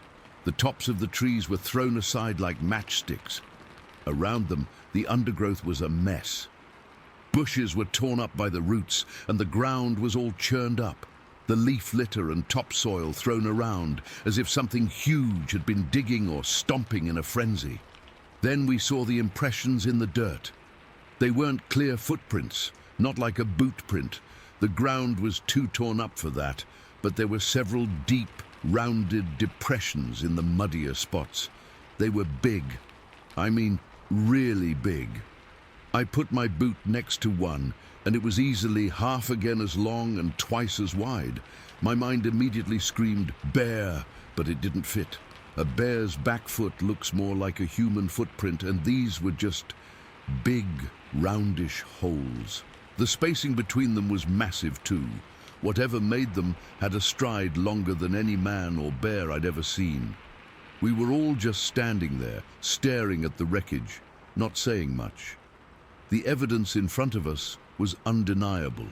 Something very large and very powerful had been right here, just a stone's throw from our fire. A couple hours later, we split up into 2 groups to check our trail cameras. I was with 2 other guys, heading east along a creek bed. We got a radio call from Dave, who was with the other group scouting to the west. His voice was tight, strained. He said he'd found something, a big pile of fresh dirt, and that he was hearing things again. He told us to get over there now. We moved fast, practically running through the woods, the fear from the night before surging back in full force. We found Dave about a mile from camp. He was standing about 50 yards away from a small, brushy thicket, his rifle shouldered and aimed directly into it. He was pale, his knuckles white on the stock of his gun. He just pointed towards the thicket with his chin. We didn't hear anything at first, but as we stood there, quieting our breathing, we heard it. A low, rhythmic huffing sound, like heavy, controlled breathing, and a faint, wet, tearing noise. The same primal fear from the night before locked my joints. We all raised our rifles. Nobody wanted to get any closer. After a few minutes of just standing there, listening to those sounds, we decided to call it in. We got on the satellite phone and called the Department of Natural Resources. It felt both responsible and cowardly at the same time. We were handing our problem over to someone else. It took the DNR officer about an hour to get to us. He was a calm, no-nonsense guy in his 40s. We led him to the spot, and he approached the thicket with a caution that was professional, not fearful. He had his sidearm out, but he didn't look nearly as spooked as we felt. He disappeared into the thicket for a few minutes. We heard him moving around, and then the sounds from whatever was in there just stopped, completely. He came back out, his face unreadable. He told us he'd found a mound of dirt, just like we'd said.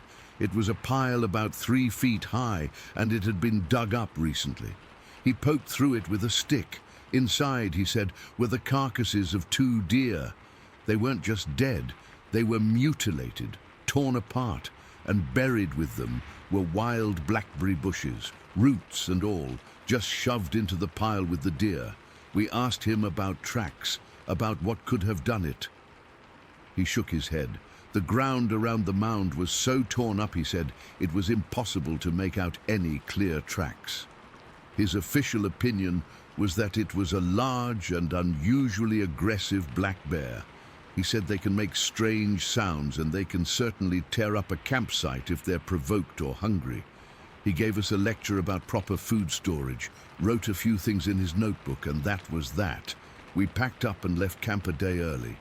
Nobody argued about it. We just went through the motions, breaking down tents, loading the trucks, all of us quiet, lost in our own thoughts. The ride home was mostly silent. We've gone back to that same campsite every year since. It's our spot. But that night always comes up. Always. Someone will mention it around the fire, and we'll all get quiet for a minute, staring into the flames, listening a little more carefully to the sounds of the night.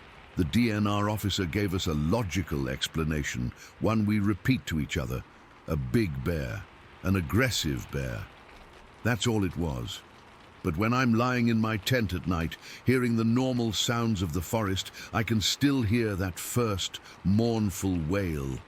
I can still feel the vibration of those trees snapping, and I know with a certainty that sits cold in my gut that what was out there with us that night was no bear. We never saw it. We never got a clear track, but it was there. And sometimes in the deepest, darkest part of the night, I'm still afraid that it's out there, waiting. Story 9. Okay, so I've been sitting on this for a while now, and I don't really know how to start. I've never been one to share stuff online, but after what happened, I can't keep it to myself anymore. I need to get it out there, just in case someone else has seen something like it.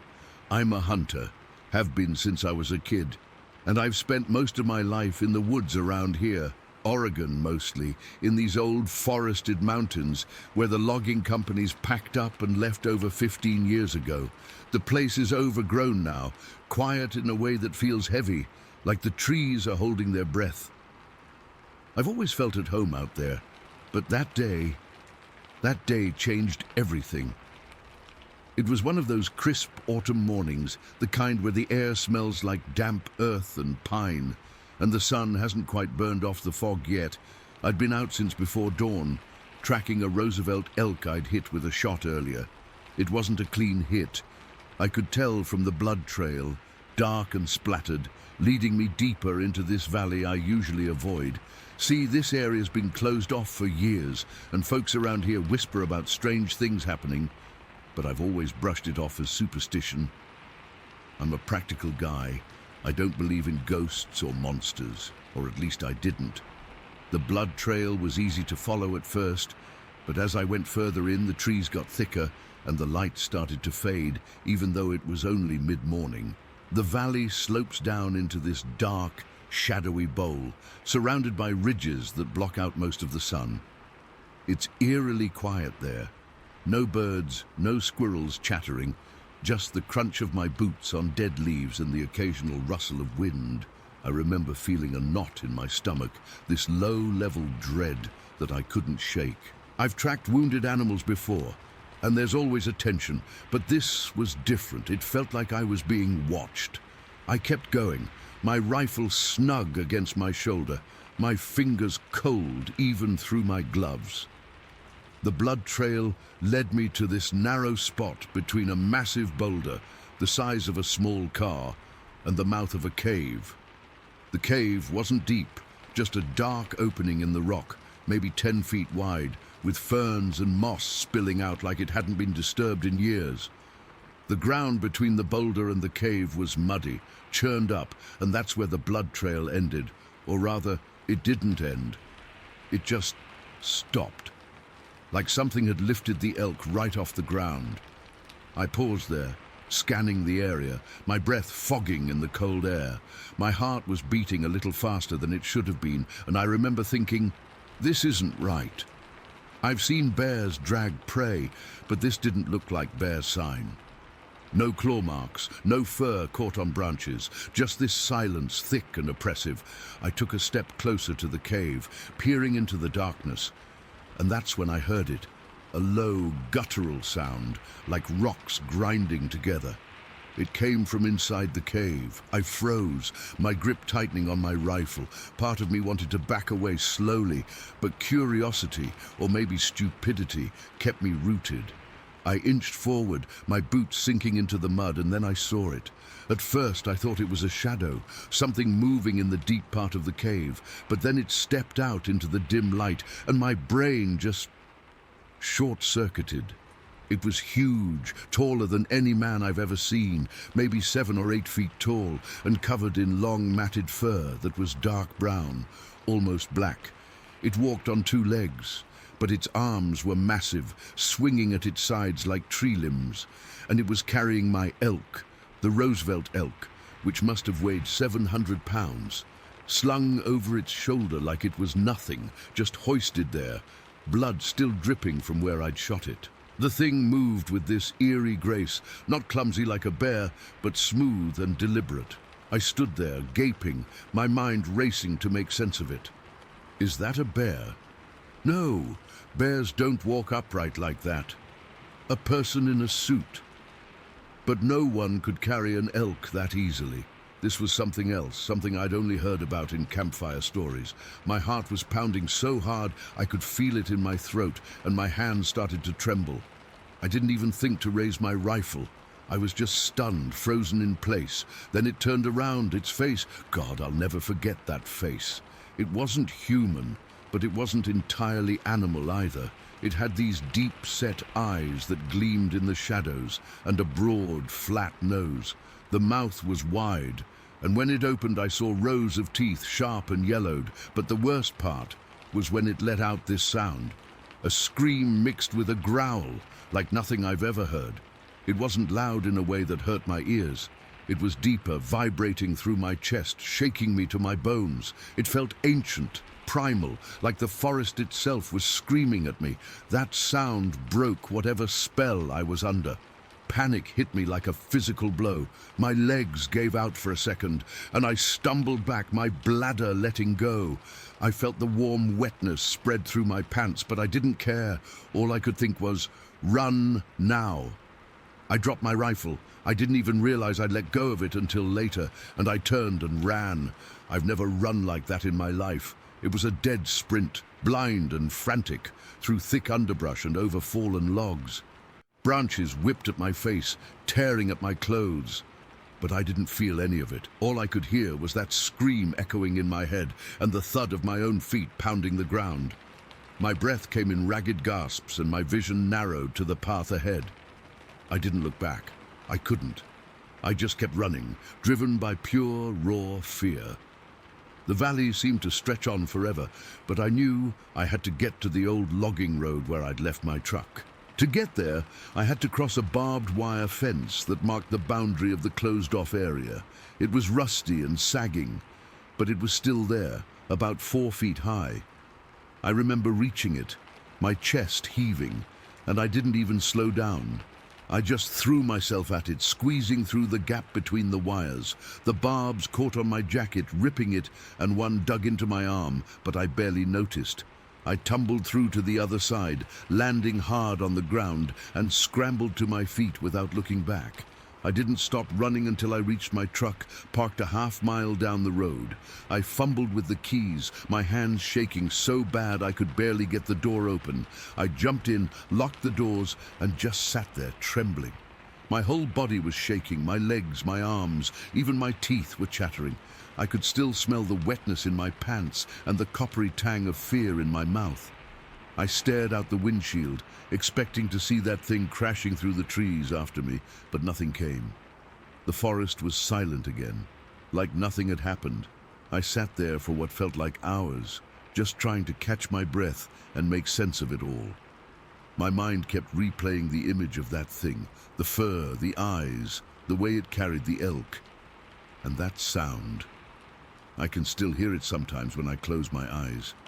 I thought about going back for my rifle, but there was no way I was setting foot in that valley again. Not then, not ever. Over the next few days, I thought about telling someone. The game warden maybe, or the guys I hunt with, but what would I say? I saw a monster in the woods. They'd think I'd lost it. Plus, part of me was afraid that if I talked about it, it might draw attention to the thing, and I didn't want anyone else going out there. I thought about hunting it down, for fame or proof, like those Bigfoot hunters on TV, but the fear was too fresh, too real. The idea of facing that thing again, even with a rifle, made my stomach clench. So I kept quiet. I still go out into the woods. It's my job, part of a logging crew that works the edges of these areas. But I'm always watching now. Every shadow, every rustle in the bushes sets me on edge. I've vowed to myself that if we ever have to work near that valley, I'll speak up, maybe suggest we steer clear. And sometimes when I'm lying awake at night, I think about going back one day just to see if it's still there. But then I remember the feeling of that scream vibrating through me. And I know I never will. I don't know what I saw that day. Ape man, monster, whatever you want to call it. All I know is that it was real.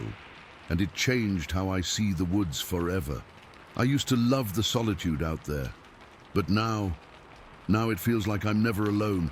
And I can't explain it, not really. But I had to tell someone. So here it is. Story 10. The cabin itself was pretty rustic, just a wooden box with a porch that sagged on one end. The screen door had a hole in it big enough to throw a cat through. We'd all heard the stories, of course. The local legend of Momo, the Missouri monster. The big, hairy thing that was supposed to live in the woods. The old-timers at the gas station on the way in had given us that look. The one that says you city kids don't know what you're messing with. They told us to keep it down, to be respectful of the woods. We just laughed it off. We were young and stupid, you know. We thought it was all just a bunch of hokey nonsense to scare tourists. That night, we built a big fire down by the water's edge. The lake was like black glass, reflecting the flames and the stars. We had a cooler full of cheap beer and a portable cassette player blasting rock music. We were loud, I mean really loud, whooping, hollering, the whole deal. For a few hours, it was perfect. Just a bunch of friends letting loose. It started with the rocks. It was probably around 11 o'clock. I was sitting on a log, nursing a beer, just watching the fire, when something smacked against the side of the cabin.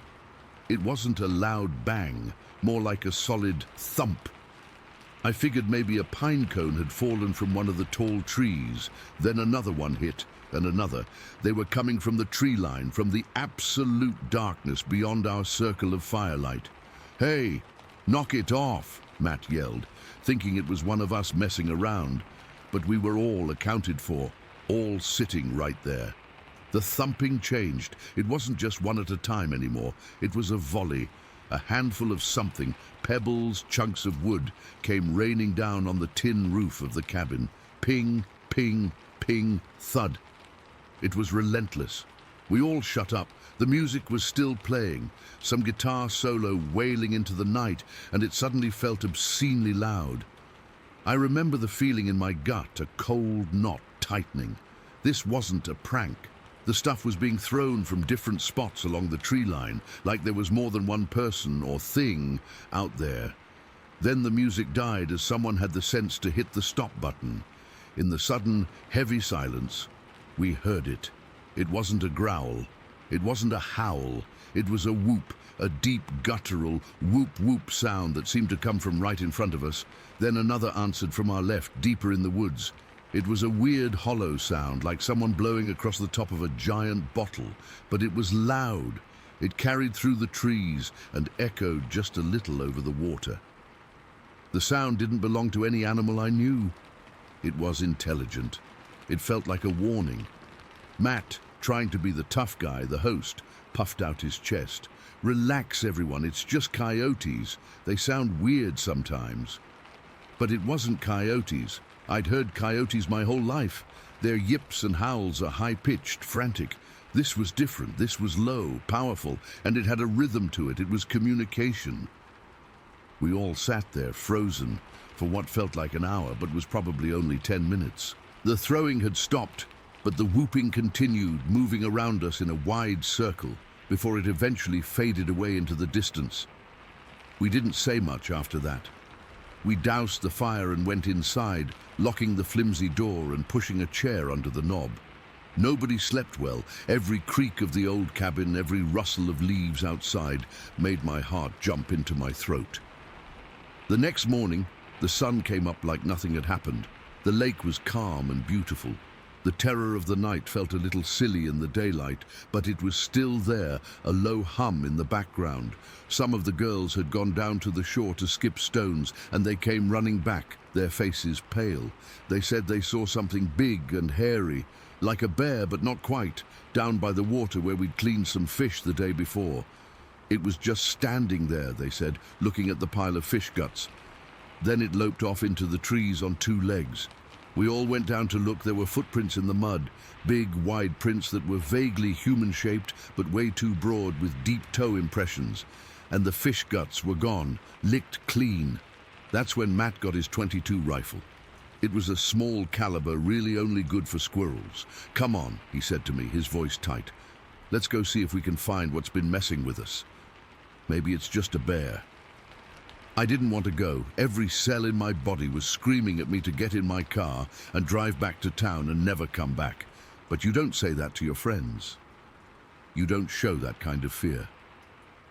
So I nodded, my mouth dry, and we set off into the woods behind the cabin, heading towards a place he called Sinjun Creek. The woods were quiet. Too quiet. Normally you hear birds, squirrels chattering, the buzz of insects. That day, there was nothing. It was like someone had thrown a soundproof blanket over everything. The only noise was the crunch of our own boots on the dry leaves. The air was thick and still. We walked for about 20 minutes, following a faint game trail, when the smell hit me. It was the smell of death, not just a dead animal, but rot on a massive scale. It was a physical presence, so thick and foul it made my eyes water and my stomach lurch. It was like opening a refrigerator full of meat that had been left in the sun for a week. Matt gagged next to me, pulling the collar of his t-shirt up over his nose. It didn't help. We pushed forward, the smell getting stronger with every step, and that's when we came to the creek, or what was left of it. There was a beaver dam there, or there had been. It was destroyed, not just broken, but obliterated. Logs that were as thick as my thigh were snapped in two and scattered up both banks like toothpicks. The pond that should have been behind it was just a muddy, stinking pit, and in the middle of it all was the source of the smell. It was a carcass, a beaver, I think, but it was hard to tell. It had been torn apart.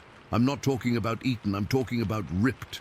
Limbs were pulled from their sockets. The head was crushed, and the guts were strewn everywhere. It wasn't a kill. It was an act of pure, violent destruction. We just stood there staring at the mess, the horror of it sinking in. This wasn't a bear. A bear eats. This was rage. That's when we heard the splash. It wasn't a big splash. It was a careful step in the water. My head snapped up, and I looked across the creek, maybe 30 feet away. It came up from the creek bed, from behind a tangle of uprooted trees. It was covered in wet, matted hair, dark brown and almost black in the shadows. It wasn't a bear. It stood on two legs, and it was maybe 5 feet tall, but it was built, thick through the chest and shoulders, with arms that were too long, hanging down past its knees. The hair was clumped with mud and what looked like bits of leaves. But it was the face I'll never forget. It wasn't an ape's face. It wasn't a man's face. It was something in between. The eyes were deep-set and intelligent, and they held a kind of primal fury that I can't even describe. Its mouth was open, and I could see thick, yellowed teeth. It didn't make a sound at first. It just stood there, water dripping from its fur, and it looked right at Matt. Then it snarled. It was a low, rumbling sound that came from deep in its chest, a sound of pure hatred. It took a step towards him, and its body moved with a powerful, fluid grace that was terrifying. My hands were shaking so bad I could barely function. I fumbled with the bolt on my rifle, pulling it back and then shoving it forward to chamber a round. The sh-ch-kak sound of the action was incredibly loud in the dead silence. The creature's head snapped towards me, its eyes locked onto mine. The intelligence in them was chilling. It knew what the sound was. It knew what a gun was. It stopped its advance on Matt and turned its whole body to face me. I was pointing the little .22 at it, but the barrel was wobbling all over the place. I knew it was a pea shooter. I knew it wouldn't do anything but make it mad. We stood there, frozen in this nightmare standoff. The thing was staring me down, its chest still rumbling with that low growl. Then, from the woods behind it, we heard another one of those whooping sounds. It was closer this time, maybe just 100 yards away. The creature in front of us tilted its head, listening, and then it did something that made my blood run cold.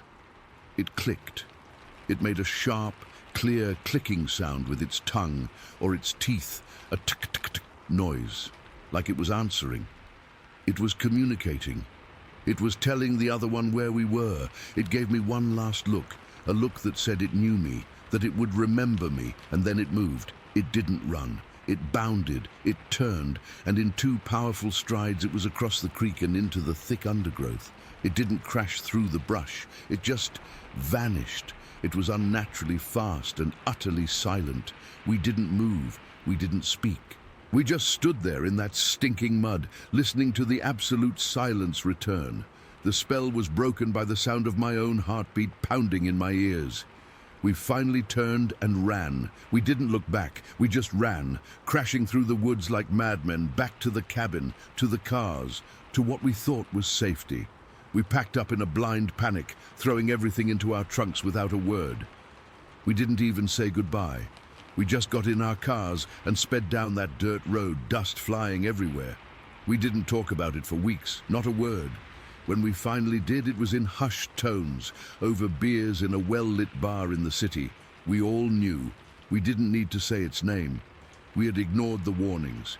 We had been loud and disrespectful in its home, and it had come out to show us what it could do.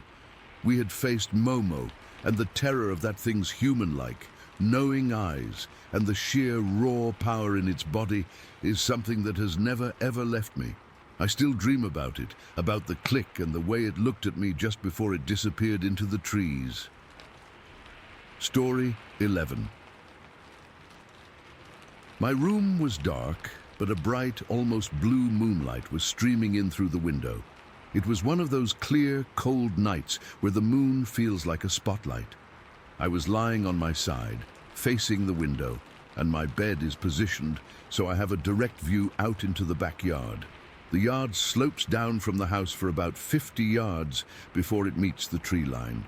A solid wall of Douglas firs and cedars that's just blackness during the day and absolute nothingness at night. At first I thought it was a person. My heart gave a little jolt, that immediate spike of adrenaline you get when you think there's an intruder. My brain tried to make sense of the shape moving through the long grass in the middle of the yard. It was tall, upright, and it was moving from my left to my right, heading towards the trees on the far side of the property. I remember thinking, who the hell is that? What is some guy doing wandering through my yard at 2 in the morning? But then I noticed the way it moved, and that's when the first real chill went down my back. It wasn't walking like a man. A man walks with a kind of rhythm, a bounce in his step. This thing, it moved with a strange, fluid grace. Its arms were incredibly long, swinging loosely, and I'm not exaggerating when I say its hands were level with its knees. Each step was deliberate, quiet, like it was placing its feet with immense care. It had a sort of hunched posture, its shoulders rolled forward, and its head was leaned ahead of its body, not held upright. It was the gait of something incredibly powerful trying to be stealthy, like a huge cat stalking prey. I didn't move a muscle. I didn't even breathe.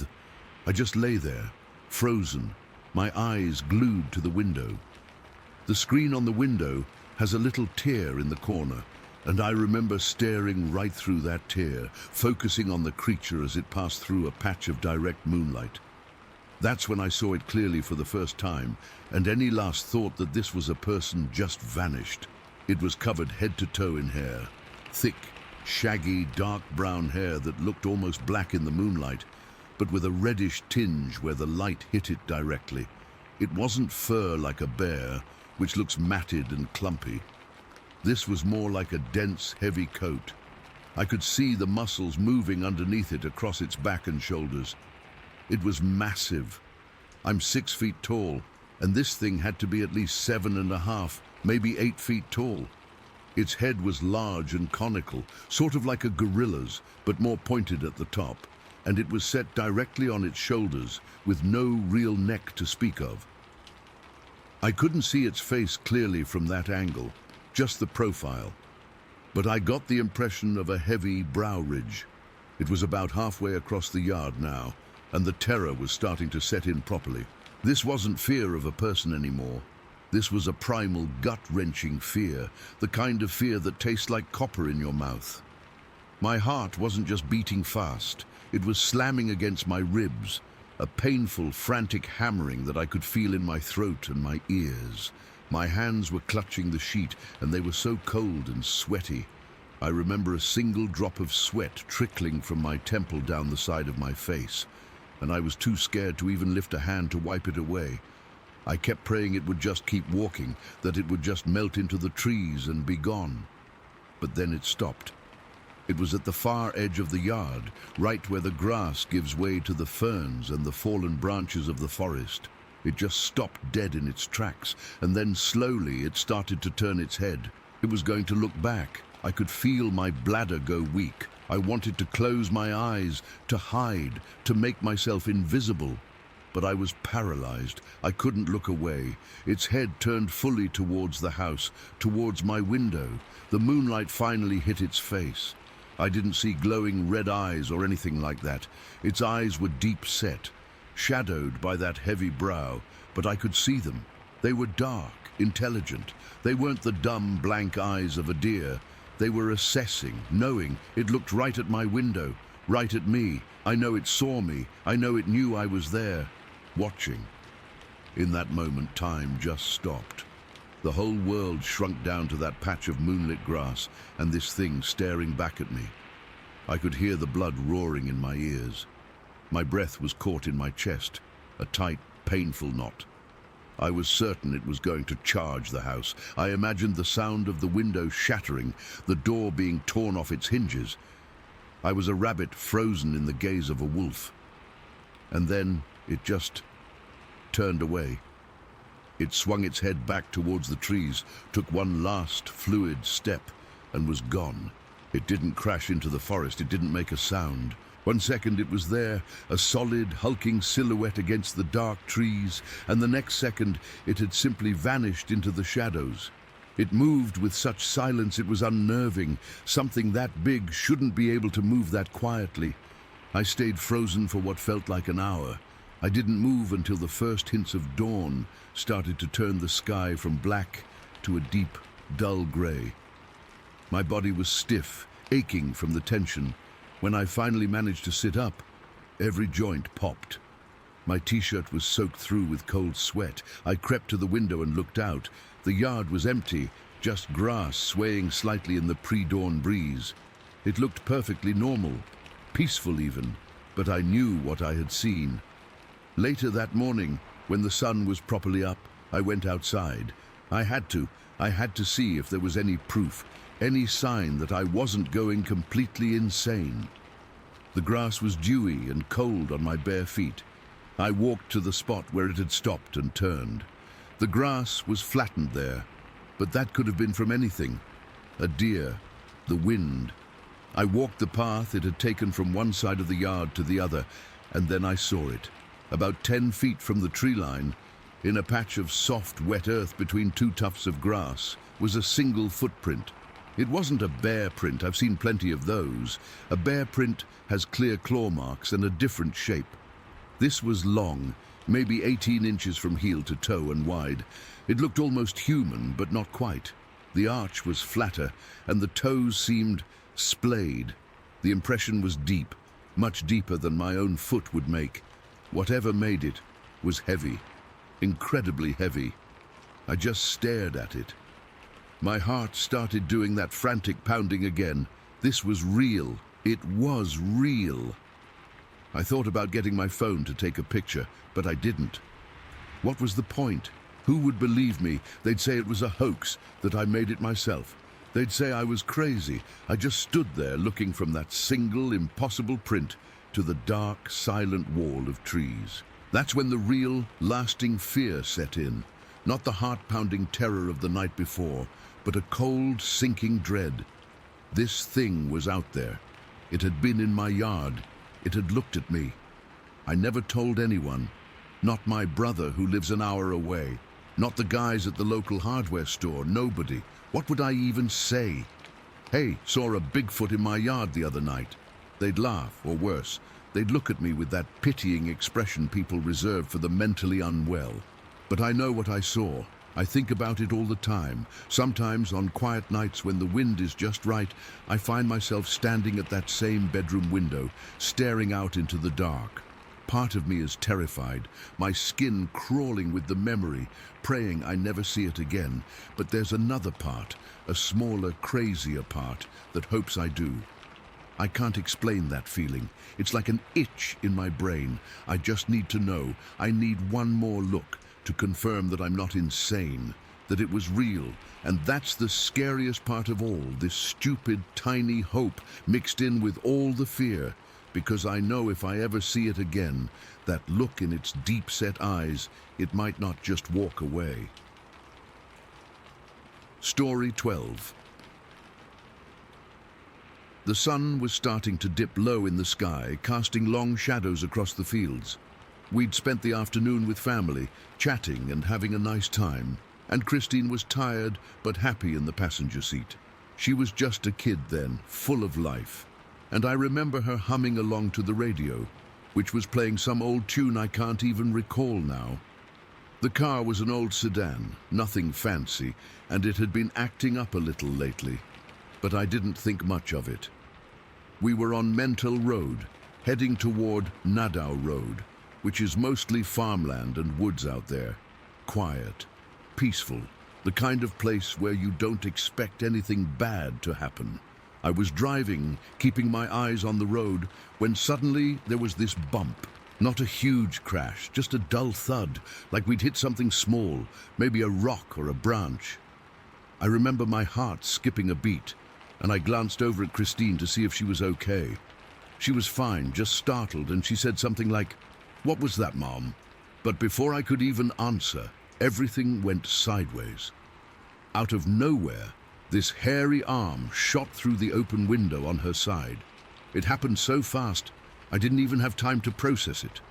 The arm was thick, covered in black, bristly hair with these silver tips that caught the fading light. And it was huge, like bigger than any man's arm I'd ever seen. It grabbed Christine by the hair, yanking her head back, and she let out this scream that still echoes in my ears. "Mommy, help me! Oh my God, help!" she yelled, her voice cracking with pure terror. My mind went blank for a second, just pure panic.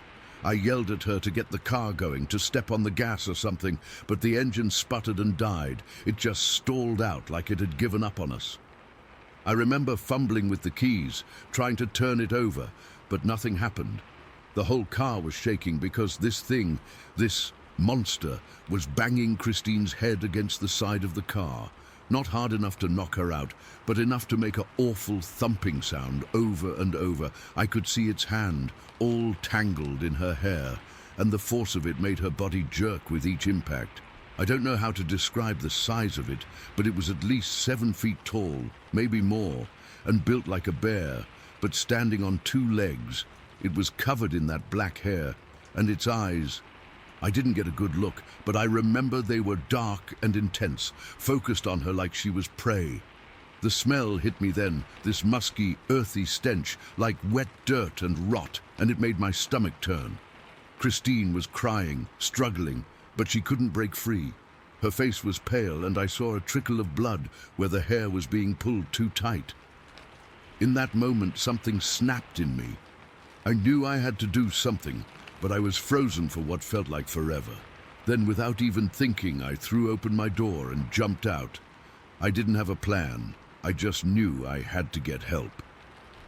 I started running down the road, my legs feeling like jelly, and I could hear Christine's screams fading behind me. Every step, I expected to feel that thing grabbing me too, but I just kept going, my breath coming in ragged gasps. The air was cool, but I was sweating, my clothes sticking to my skin. I remember stumbling over a pothole, scraping my knee, but I didn't stop. I ran toward the nearest house I could see, maybe a quarter-mile away, screaming for someone to help us. When I got there, I was a mess, crying, out of breath, babbling about a monster and my daughter. The people who lived there, an older couple, must have thought I was insane, but they grabbed a shotgun and followed me back to the car. The whole run back, my heart was pounding so hard I thought it would burst. All I could think was, what if it's too late? What if Christine's gone? When we got there, the monster was gone. Just like that, it had vanished into the woods. Christine was still in the car, semi-conscious, slumped in the seat. Her hair was a mess, and she had a black eye already forming, a dark purple bruise around her eye socket. She was mumbling, confused, and when I touched her shoulder, she flinched. I helped her out, holding her close, and she was shaking like a leaf. The couple with me were quiet, just staring at the car and the woods, like they couldn't believe what they were seeing either. We got Christine into their house, and they called the police. The officers who showed up were skeptical. You could see it in their faces. They asked questions, took notes, but I could tell they thought we'd made it up or something. One of them even said maybe it was a bear.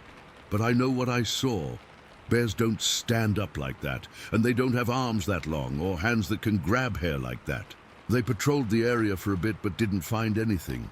No tracks, no signs, nothing. It was like it never happened, except for Christine's black eye and the fear in her eyes. Later, we agreed to take lie detector tests. One said we were telling the truth, but another one said we were lying. I don't know why. Maybe the machine was faulty or the person running it didn't know what they were doing. But we stick to our story because it's the truth. After that, word got out, and we had all sorts of people coming around, armed hunters looking for the thing, but no one ever found it. It just added to the fear, knowing it was still out there. The terror of that day never left me. Seeing my daughter in danger, helpless, and the sheer size and aggression of that creature, it's something I can't forget. Even now, years later, I get nervous driving down lonely roads at dusk. Christine still has nightmares about it, and we both jump at loud noises. People have ridiculed us, called us liars, but we know what we saw. And sometimes, when the wind blows just right, I catch a whiff of that musky smell, and my blood runs cold. I don't know what it was, and I probably never will, but it's out there, and I live in fear that one day it might come back. Story 13. Okay, I'm just going to type this out.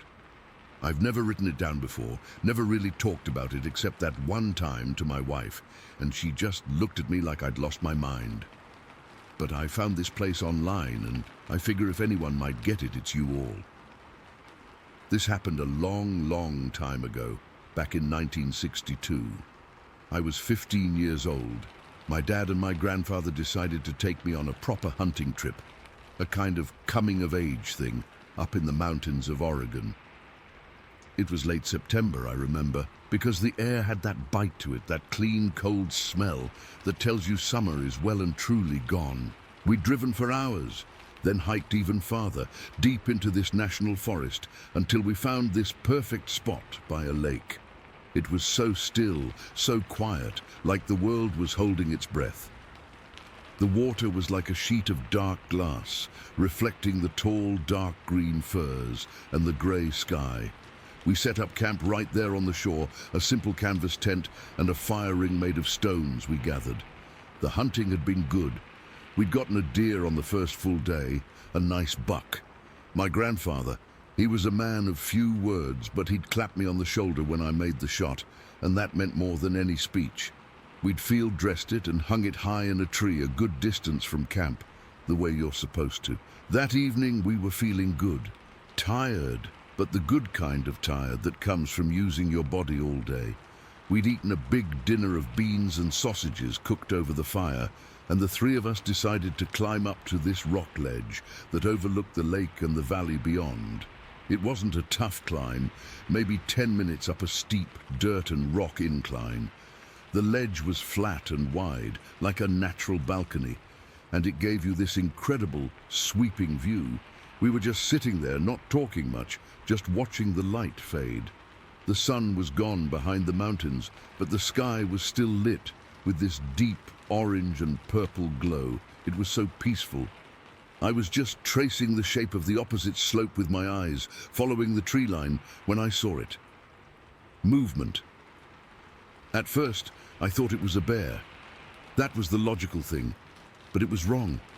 The shape was wrong. It was upright, completely upright, like a man, but it was huge. I mean, just impossibly huge. I remember my brain just stuttering, trying to make sense of the scale. The trees over there were tall pines, and this thing, it was tall. It had to be pushing 8 feet, maybe more. It was covered in this shaggy dark hair, like a wet bear, but longer and kind of ragged. "Dad," I whispered, but it came out as just a puff of air. I couldn't get any volume. He and my grandfather had seen it too. I heard my dad suck in a sharp breath next to me. My grandfather, who never showed much emotion, just went perfectly still, like he'd been turned to stone. The creature was moving across the far slope, maybe a couple 100 yards away. It wasn't loping or walking like an animal on all fours. It was striding, and it was carrying something. It took me a second to realize what it was. Slung over its shoulder, casually, like it was a light jacket, was a full-grown deer. Its legs were dangling down the creature's back, and its head was lolling. The creature moved with this powerful, fluid grace, its muscles bunching and shifting under that dark coat. It wasn't struggling at all. It was just walking, carrying a 200-pound deer like it was nothing. We were frozen. I don't think any of us breathed. The only sound was the faint, cold wind whispering through the pines. We were hunters. We knew what it took to drag a deer even a short distance. This was a level of strength that wasn't just impressive. It was terrifying. It was wrong. Then it reached the base of this ridge. This wasn't a hill. This was a cliff face, a steep, jagged wall of rock and shale, probably 30 feet high, almost vertical. It was the kind of thing you'd need ropes and climbing gear for. I remember thinking, okay, it'll have to go around. It'll have to find a path. It didn't. It just started climbing, and it wasn't a careful, searching climb. It was confident. It moved up that unstable, crumbling rock face like it was a staircase.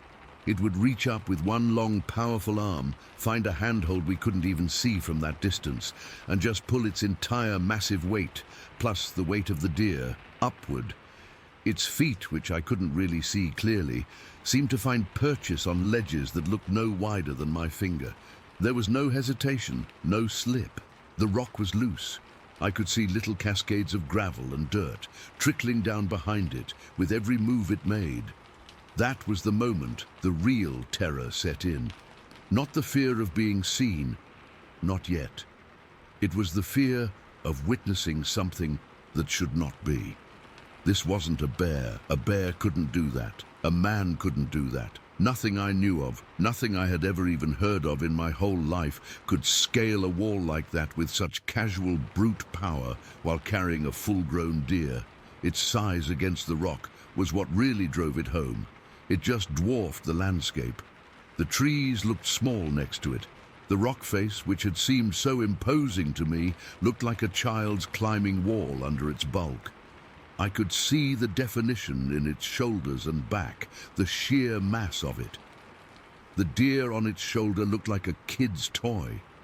We watched, utterly paralyzed, as it reached the top.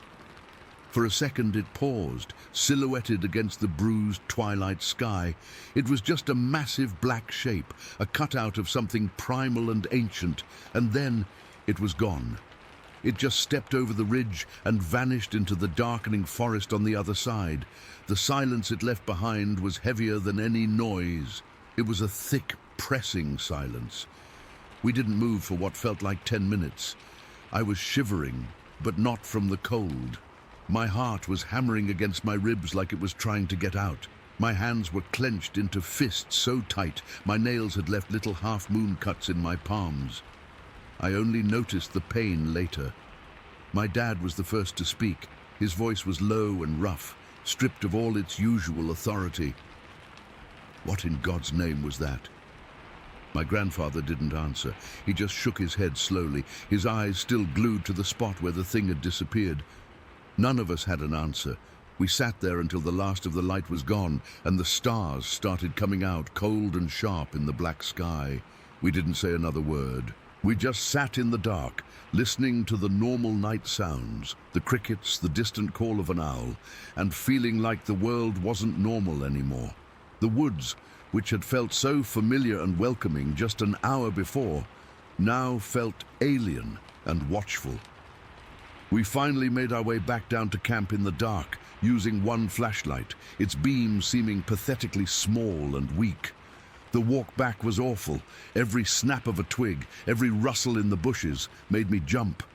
I kept looking over my shoulder, expecting to see those huge, dark shoulders moving between the trees. The cozy campfire, which we'd banked before leaving, now felt like a tiny, vulnerable beacon in a vast, dark, and suddenly hostile wilderness. We didn't talk about it that night. We just went through the motions of getting ready for bed. No one suggested staying up to keep watch, but I know none of us slept much. I was in my sleeping bag, listening to every single sound, my mind replaying that climb over and over, the effortless way it moved, the sheer, impossible strength. I'd curl up into a ball, trying to make myself small, and then I'd hear my dad shifting restlessly, or my grandfather's low, slow breathing, and I knew they were awake too, trapped in the same waking nightmare. The next morning, we woke up with the sun. It was a bright, clear day, but the feeling of dread hadn't left. It was sitting in my stomach like a cold stone. Over a breakfast of hard biscuits and coffee that nobody really tasted, my grandfather finally broke the silence. "We should go look," he said, his voice flat. My dad just nodded. I think we all needed to. We needed to see if there was any proof, any sign that we hadn't all collectively lost our minds. We packed a small day pack and hiked around the lake. It took us the better part of 2 hours to get to the base of that far slope where we'd first seen it. The air was cool and fresh, the birds were singing, but the beauty of the place was lost on me. I was too busy scanning the tree line. My rifle held a little tighter than usual. When we got to the base of the cliff it had climbed, we just stopped and stared up. It looked even steeper and more impossible from the bottom. Loose shale and dirt covered the ground, and that's where we saw the signs. The ground was disturbed, not like an animal trail, but in a specific, concentrated area. There were impressions in the dirt and gravel. They weren't clear prints, not like you see in the movies or in plaster casts. The ground was too hard and rocky for that, but you could see where something massive had stood. There were a couple of deeper, rounded depressions that could have been a heel, and then a scuffed area leading away. And then, on the rock face itself, you could see where the lichen had been scraped away in places, long, fresh marks showing the dark, damp rock beneath. They were too high up for a man to have made without equipment. We didn't speak. My dad walked over to one of the deeper impressions and just squatted down, looking at it. He reached out a hand, but didn't touch it. He just held his hand over it, comparing the size. His whole hand would have fit inside just one of those vague, rounded hollows. He looked up at me, and his face was pale. He didn't have to say anything. The message was clear. This is real. The realization of its power, which had been an abstract terror the night before, became a concrete physical fact right then. This thing existed. It was strong enough to climb a cliff we couldn't, carrying a weight we could barely drag. It had stood right where we were standing. We left that morning. We just packed up our camp, took down the deer from the tree, and started hiking back to the truck. We didn't talk about what we'd seen. We didn't even talk about the hunting trip. We just walked quickly and quietly, each of us lost in our own thoughts. The ride home was just as silent. It was like we had made an unspoken pact to never mention it, to try and bury it. And we did. For years, we never spoke of it. It became this ghost in our family, this thing we all knew but never acknowledged. It wasn't until years later, when I was in my 20s, that I started reading about Bigfoot in magazines and books. And it wasn't a slow dawning of recognition, it was a lightning bolt. I saw a drawing, a description, and my stomach dropped. I knew without a single solitary doubt. That was what we had seen. It wasn't a ghost or an alien, it was an animal, a real, living, breathing creature that called those mountains home. That day in Oregon reshaped my whole understanding of the wild. The woods weren't just a place of beauty and sport. They were a place where things could still hide. Big, powerful, unknown things. It embedded a fear in me that's never really gone away. A low-level hum of caution whenever I'm in deep country. But it's mixed with a kind of wonder, too. A knowledge that the map isn't finished. That there are still blank spaces and things living in them. I'm an old man now. My dad and grandfather are long gone. I never did get to talk to them about it after that, to compare notes as adults. I've spent a lot of my life trying to rationalize it, to find some other explanation, but I always come back to the same thing, the way it moved, the sheer physical impossibility of what we witnessed. I saw it climb that wall. I saw it carry that deer. I was there, and sometimes late at night I still am. Story 14. Okay, I'll try to write this out the way it happened. I'm still kind of shaky thinking about it even now, weeks later. My name's Richard Taylor, and I was part of a small field expedition back in late September in Collin County, Texas, right along the East Fork of the Trinity River. We were there to look into reported Bigfoot activity. Nothing formal, just a few guys who take this stuff seriously, trying to document evidence. The day started like any other. It was a humid, overcast morning. The kind where the air feels thick and everything is quiet, like the woods are holding their breath.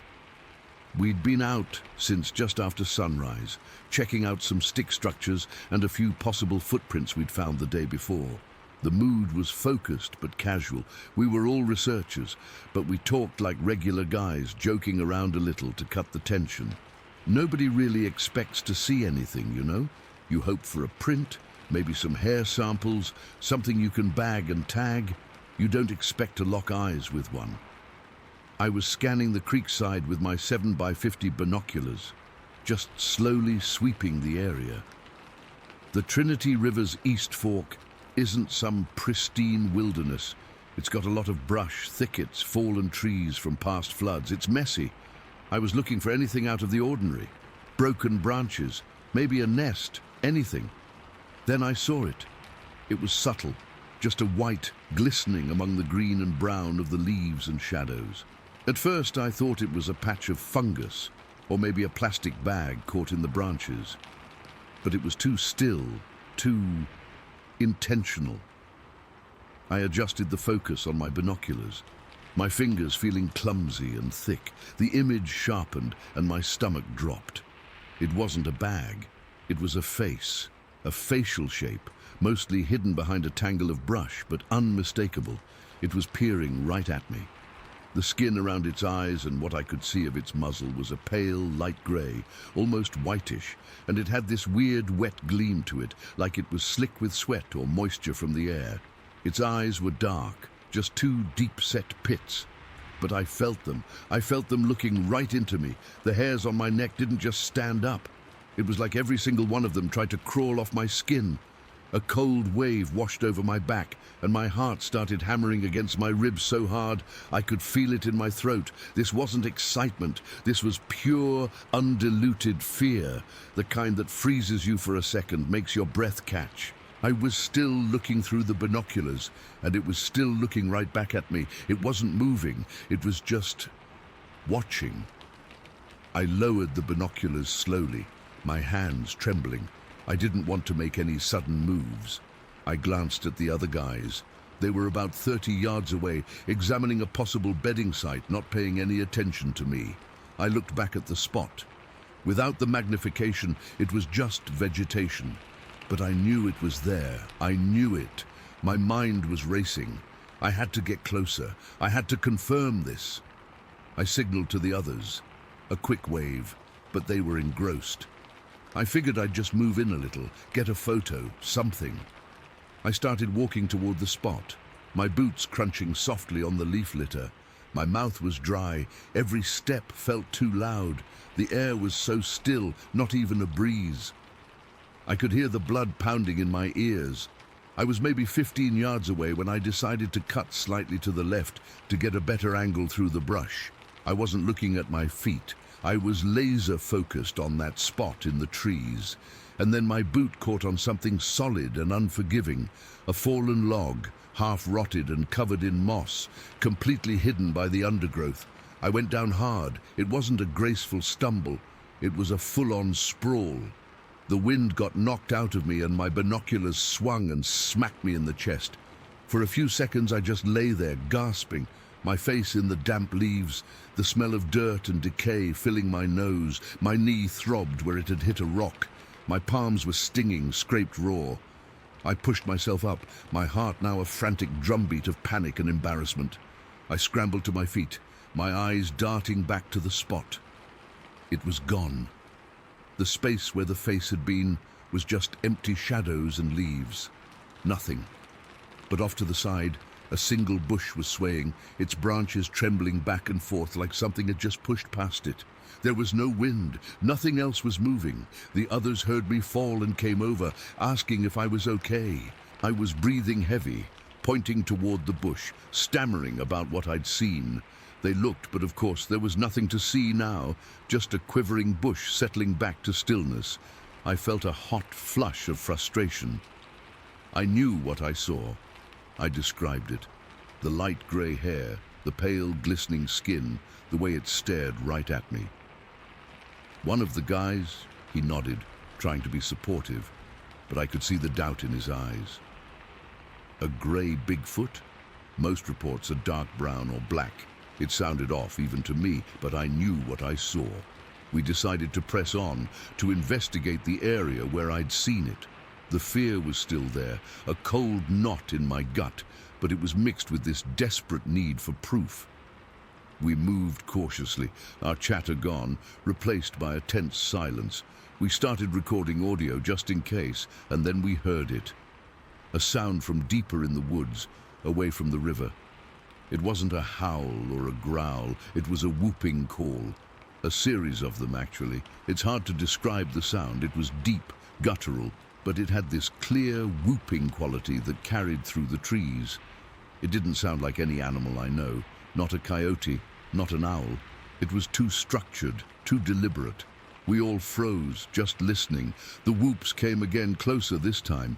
They sounded conversational, like there was more than one, calling back and forth. We got it on our digital recorder. We have the file. Hearing it played back later was chilling, but in that moment it was terrifying. It felt like we were being surrounded, studied by something that knew exactly where we were. The woods suddenly felt 1,000 times bigger and darker. We followed the direction of the sounds, moving slowly, our senses on high alert. Every snap of a twig made us jump. That's when we found the fish bones. It was in a small, relatively clear area near a bend in the creek. There was a flat rock, and on it, someone, or something, had stacked a pile of fish vertebrae and skulls. They were neatly arranged, not scattered like a predator would leave them. They were placed there, deliberately. The bones were clean, picked dry, and they were stacked in a small pyramid. It was intelligent. It showed a purpose that a bear or a raccoon just doesn't have. We took pictures, collected a few bones as samples. The excitement was back, buzzing between us, but it was a nervous energy. The unease was deeper now, a constant hum under the surface. We had evidence, real, tangible evidence that wasn't just a story, but the cost of that evidence was the sheer gut-wrenching fear we'd all felt. That feeling of being watched, of being the ones being hunted. We stayed out for a few more hours, but the woods felt different. The silence felt heavy, oppressive. We'd poke at a stick structure or examine a footprint, but our hearts weren't in it anymore. We were all glancing over our shoulders, jumping at every little noise. The light was starting to fade, the grey sky turning a deeper shade of twilight, and we all knew it was time to go. You don't want to be out there after dark, Not after what we'd heard, not after what I'd seen. Packing up the gear was a quiet, efficient process. Nobody talked much. We just wanted to get back to the trucks. The walk out felt twice as long as the walk in. Every shadow seemed to move. Every creak of a tree felt like a footstep. I kept my hand on my bear spray the whole time, my thumb on the safety, even though I knew in my gut it wouldn't be enough. When we finally broke through the tree line and saw the gravel road and our vehicles, it was like a weight lifted. We threw our gear in the back, got in and locked the doors. We just sat there for a minute in the quiet of the cab, not saying anything, just listening to the engine tick as it cooled down. The drive back was quiet. We talked a little about the whoops on the recorder, the stacked bones, the stick structures. But when it came to my sighting, there was a hesitation. The others were respectful, but I could tell they weren't fully on board with my description of the light gray hair and the pale face. It didn't fit the profile. It made my account easier to dismiss, even with everything else we'd found. But I know what I saw. I can still see it when I close my eyes. That pale, glistening face, half hidden in the leaves, those dark eyes locked on mine. It wasn't a bear. It wasn't a person in a suit. It was something else, something intelligent, something that knew how to hide, and something that, for one terrifying moment, decided to stop hiding and just watch me. We left with a mix of excitement over the evidence and a deep, lingering unease that stayed with me. The excitement fuels my determination to go back, to learn more, to understand what's out there. But the unease, that's the part that keeps me up at night. That's the part that makes me double-check the locks on my doors and leaves me staring out my window into the dark, wondering if it's still out there, watching, hiding in plain sight. I saw it. I looked right into its eyes. And I have no way to explain the sheer, primal terror of that moment to anyone who wasn't there. It's a feeling that's just stuck with me, and I don't think it's ever going away. Story 15. All right, I'll just get this out. I've been sitting on it for a while now, and I think I need to tell someone, even if it's just strangers online. I don't talk about it with people I know because, well, you know how it sounds. But it happened. It was real. It was last autumn, a Tuesday night. I'd been up north visiting my cousin, just helping him with some stuff around his property, and I was driving back home, south of Falfal's, this little nothing town, just a blip you pass through, and the area south of it is just miles and miles of county roads that cut through thick woods. It's the kind of drive you make when you want to avoid the highway traffic, but you pay for it with the creep factor once the sun goes down. My car's an old sedan, nothing special. The heater was whining a little, and the radio was picking up more static than music, so I'd turned it off about 20 minutes prior. It was just me, the hum of the engine, and the tunnel my headlights carved out of the absolute blackness. The clock on the dash was broken, but I knew it was late. Probably past 10. The air coming through the slight crack in my window was cold and smelled like damp pine and wet earth. The road was one of those old paved ones that's cracked and patched so many times it feels like a washboard. It twisted and turned, following the lay of the land. No streetlights, no reflectors, nothing, just the yellow lines when they were visible, and the wall of trees on either side pressing in. I remember my neck was getting stiff from leaning forward, my hands at 10 and 2 on the wheel, my shoulders tight. I was tired, just wanting to be home, to collapse on my couch. I'd taken this route 100 times, but it never felt welcoming at night. It always felt watched. You know that feeling where the back of your neck prickles for no good reason. I had that, but I was brushing it off as just being tired and alone in the dark. I was coming around a long, gentle left-hand curve. My headlights swept across the trees on the right-hand side of the road, and for a second, they just illuminated the usual stuff. The gnarled trunks, the underbrush, the deep shadows between the pines. And then I saw them. Two points of light, red like hot coals. They were about, I don't know, 7, maybe 8 feet off the ground. They weren't moving. They were just there, suspended in the darkness. My brain, trying to be logical, immediately started throwing out possibilities. A deer, but deer's eyes reflect white or green, not red, and they're lower to the ground. A bear. Do bears' eyes glow red? I didn't think so. And the height was all wrong. I took my foot off the gas, just coasting, my eyes glued to those 2 red dots. The car slowed, and as it did, the headlights shifted slightly with the curve of the road, and they illuminated more of the area around the eyes. That's when I saw it. The figure. It was standing flush against a massive pine tree, so still it was like it was part of the tree itself. But it wasn't. It was a shape, a humanoid shape. It was tall, way taller than a man. I'm 6 feet even, and this thing had to be at least 1.5 feet taller, maybe more. It was built, not lanky, broad across the shoulders, massively so, with these huge, powerful-looking arms that hung down by its sides. It was covered in hair, but it wasn't shaggy like a bear. It was dark, almost black, and looked thick, like a coarse fur. It wasn't moving. It was just standing there, facing the road. And those 2 red lights were its eyes. They weren't reflecting my headlights. They were glowing from within, a dull, hellish red, like the embers of a fire that's almost gone out. My heart didn't just skip a beat. It felt like it seized up in my chest. A cold wave washed over me, starting at my scalp and rushing down to my feet. My hands went numb on the wheel. I couldn't breathe. It was the most pure, undiluted fear I have ever felt in my life. It wasn't just seeing something strange. It was a visceral, primal terror. My lizard brain was screaming at me that this was a predator, something I had no business being near. I was still coasting, maybe doing 20 miles an hour now.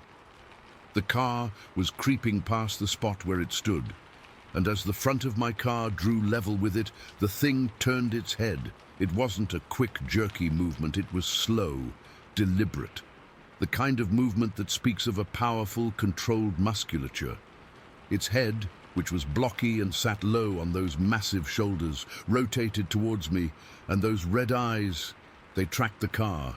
They tracked me. I could see its profile now. It had a heavy brow, a flat nose, a strong jaw. It wasn't a gorilla, it wasn't a man. It was something else entirely. Its gaze was intelligent. It wasn't the blank stare of an animal. It was a look of assessment, of observation. It was looking right through the windshield, right into my soul.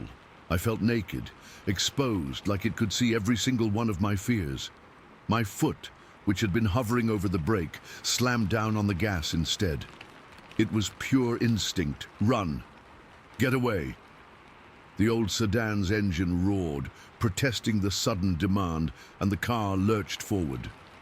The sudden acceleration pressed me back into my seat. I didn't take my eyes off the rearview mirror. I couldn't. My heart was hammering against my ribs so hard I thought it would crack them. My breath was coming in short, ragged gasps. The interior of the car felt freezing cold, but I was sweating, a cold, clammy sweat that made my shirt stick to my back.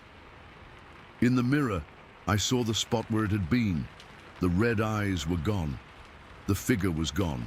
The headlights of my car were now pointing down the road ahead, leaving the spot behind me in darkness. But just for a second, in the very edge of the taillight's red glow, I saw a shadow detach itself from the deeper shadows of the trees. It was a massive, dark shape, moving with an unnatural, fluid grace. It didn't run. It seemed to just melt into the woods, slipping between the trees without a sound. It was there, and then it was gone, swallowed by the forest. I kept my foot planted on the gas. The speedometer needle climbed, 50, 60, 70. The car was shaking, the steering wheel vibrating in my death grip. I was flying down that winding county road, taking the curves too fast, my tires squealing in protest. Every shadow at the edge of my headlights made me flinch. Every tree stump looked like a crouching form. I was expecting it to step out into the road at any second, to stand there, blocking my path with those glowing red eyes. I didn't stop. I didn't even think about stopping. The idea of turning around, of going back to investigate, never once entered my mind. That wasn't an option. That was a death sentence. The fear was a physical thing in the car with me, a heavy, suffocating presence. It smelled like my own cold sweat and the faint, coppery taste of adrenaline in my mouth. I drove like that for another 10 minutes, maybe more, before I saw the first lights of a farmhouse in the distance. I didn't slow down until I hit the outskirts of the next town, a place with a gas station and a few streetlights. I pulled into the bright, fluorescent glow of the gas station lot and finally brought the car to a stop. I put it in park and just sat there, my hands still clenched on the wheel, my knuckles white. I was trembling all over, a fine, uncontrollable shake that started deep in my bones. I looked in the rearview mirror again, half expecting to see those red eyes staring back at me from the back seat. It was empty. I looked at my own face. I was pale, my eyes wide and wild. I looked like I'd seen a ghost, but I hadn't. I'd seen something worse, something made of muscle and fur and a cold, ancient intelligence. I sat there for a long time, just trying to get my breathing under control. I didn't get out of the car. I just needed to be somewhere that felt safe, somewhere with light and the distant sound of other people. Eventually, I drove the rest of the way home, sticking to the main highways, going far out of my way. I didn't care. I got home, locked the door behind me, and didn't sleep that night. I just sat on my couch in the dark, jumping at every little sound. That was months ago. I haven't been back south of Foul since. I take a 40-minute detour now to avoid that stretch of road. I don't care about the extra time or gas. People ask me why, and I just say there's too much deer activity there at night. It's easier than the truth, because the truth is, I was driving alone in the dark, and I saw something in the woods that shouldn't exist. Something that looked at me, that saw me, and in that look I felt a kind of fear I didn't know was possible. It wasn't just scary, it was a deep, fundamental wrongness. And sometimes late at night when my house is quiet, I can still see those two red eyes in my mind watching me, and I wonder if it's still out there, and if it remembers the man in the old sedan who drove away. Story 16.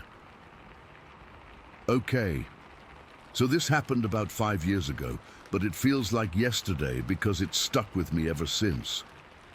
I was visiting my mom in Tennessee. She lives out in the country, kind of in the middle of nowhere, with fields and woods all around her property. It was one of those hot, humid summer afternoons where the air feels thick and heavy, and you just want to stay inside where it's cool. We were all in the kitchen, me, my mom, and my two young relatives. They're cousins, both girls. One was maybe 8 and the other around 10 at the time. We were just hanging out, not doing anything special. I remember the smell of coffee brewing and something my mom had in the oven. Maybe cookies, because the whole room felt warm and safe. The kitchen has this big window and a back door that looks out into the yard. Beyond the yard, there's a line of weeds, and then a fence that separates the property from these open fields and a dense patch of woods. It's usually quiet out there, just the sound of birds or the occasional car passing by on the distant road. That day, everything felt normal, until it wasn't. I was standing near the sink, rinsing out a cup, when I happened to glance out the back door. At first, I thought it was a trick of the light, or maybe a deer moving through the weeds along the property edge. But then I saw it clearly, this huge, dark figure, way taller than any person I've ever seen. I'd say it was at least 7 feet tall, maybe more, and it was moving on 2 feet, not like an animal on all fours. It was covered in what looked like dark brown or black hair, kind of matted and shaggy, and its shoulders were hunched up, like it was carrying something heavy or just built that way. The way it moved was what got me. It was fast, unnaturally fast, gliding through those weeds like it was nothing. I've seen dogs run, I've seen people sprint, but this was different. It was smooth and powerful, like it didn't have to try at all. My heart just dropped into my stomach. I couldn't help it. I gasped out loud, "What the hell is that?" My voice came out shaky, and I pointed toward the door. The older girl, the 10-year-old, she was sitting at the table and followed my gaze. She saw it too. I could see her eyes widen, and she let out this little squeak like she was too scared to make a full sound. My mum was at the counter, and she turned to look, but by then it had moved out of sight for a second. The whole thing probably only lasted a few seconds, but it felt like forever. We all just stood there frozen for a moment, not saying anything. The air in the kitchen went from warm and cozy to cold and tense. I could feel my skin prickling, like little needles all over my arms. My hands were trembling, and I had to set the cup down because I was afraid I'd drop it. The younger girl, the 8-year-old, she asked what was wrong, but we didn't answer right away. I think we were all trying to process what we'd seen. Part of me wanted to believe it was a bear or something, but bears don't walk upright like that. Not for long, and this thing was too tall, too human-like in its movement, but not human at all. After that initial shock, something came over me. I don't know if it was curiosity or just sheer disbelief, but I had to see if it was still out there. I muttered, "I'm going to check," and I stepped toward the back door. The older girl followed me, her face pale, and my mom came too, saying, "Be careful," in this hushed voice that sounded scared. We opened the door and stepped out into the yard. The sun was still up, but it was casting long shadows, and the heat hit me like a wall after the air conditioning inside. The yard is mostly grass with a few trees and this old storage building off to the side. It's like a shed where my mom keeps gardening tools and stuff. As soon as we were outside, I scanned the area where I'd seen it, but nothing was there. For a second I thought maybe we'd imagined it, but then I saw movement again. This time it was inside the yard, closer to us, maybe 30 feet away. It was the same figure, still moving on 2 feet, and it was even more terrifying up close. I could see the hair swaying as it moved, and the hunched shoulders made it look massive and intimidating. It didn't make any noise that I could hear over the buzzing of insects, but it moved so swiftly, like it was gliding over the ground. It headed straight for the storage building, and in a blink, it ducked behind it and disappeared. My breath caught in my throat, and I felt this cold sweat break out all over my body. The older girl grabbed my arm, her fingers digging in, and she whispered, "It's gone." But her voice was trembling. We all stood there for what felt like minutes, just staring at the spot where it had vanished. The storage building is set near the fence, and beyond that, there are fields and woods. We assumed it must have gone over the fence, because there was no other way out unless it circled back. But we didn't see anything. The fear hit us all at once, like a wave. I remember my mum saying, "Let's get inside now," and we hurried back into the kitchen, locking the door behind us. My hands were shaking so bad I could barely turn the lock. Once we were inside, we all kind of collapsed into chairs, just staring at each other. The younger girl started crying softly, and my mom hugged her. But I could see the fear in my mom's eyes too. She's usually so calm, but she looked rattled, like she'd seen a ghost. We didn't talk much at first. We were all too stunned. I kept replaying what I'd seen in my head.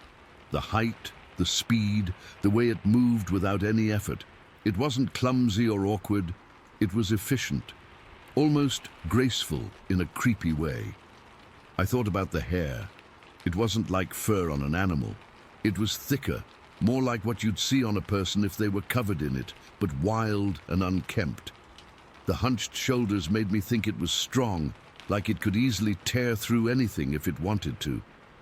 After a while, my mom tried to rationalize it, saying maybe it was a person in a costume or something, but we all knew that didn't make sense.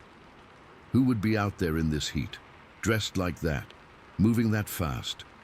And why would they be on our property?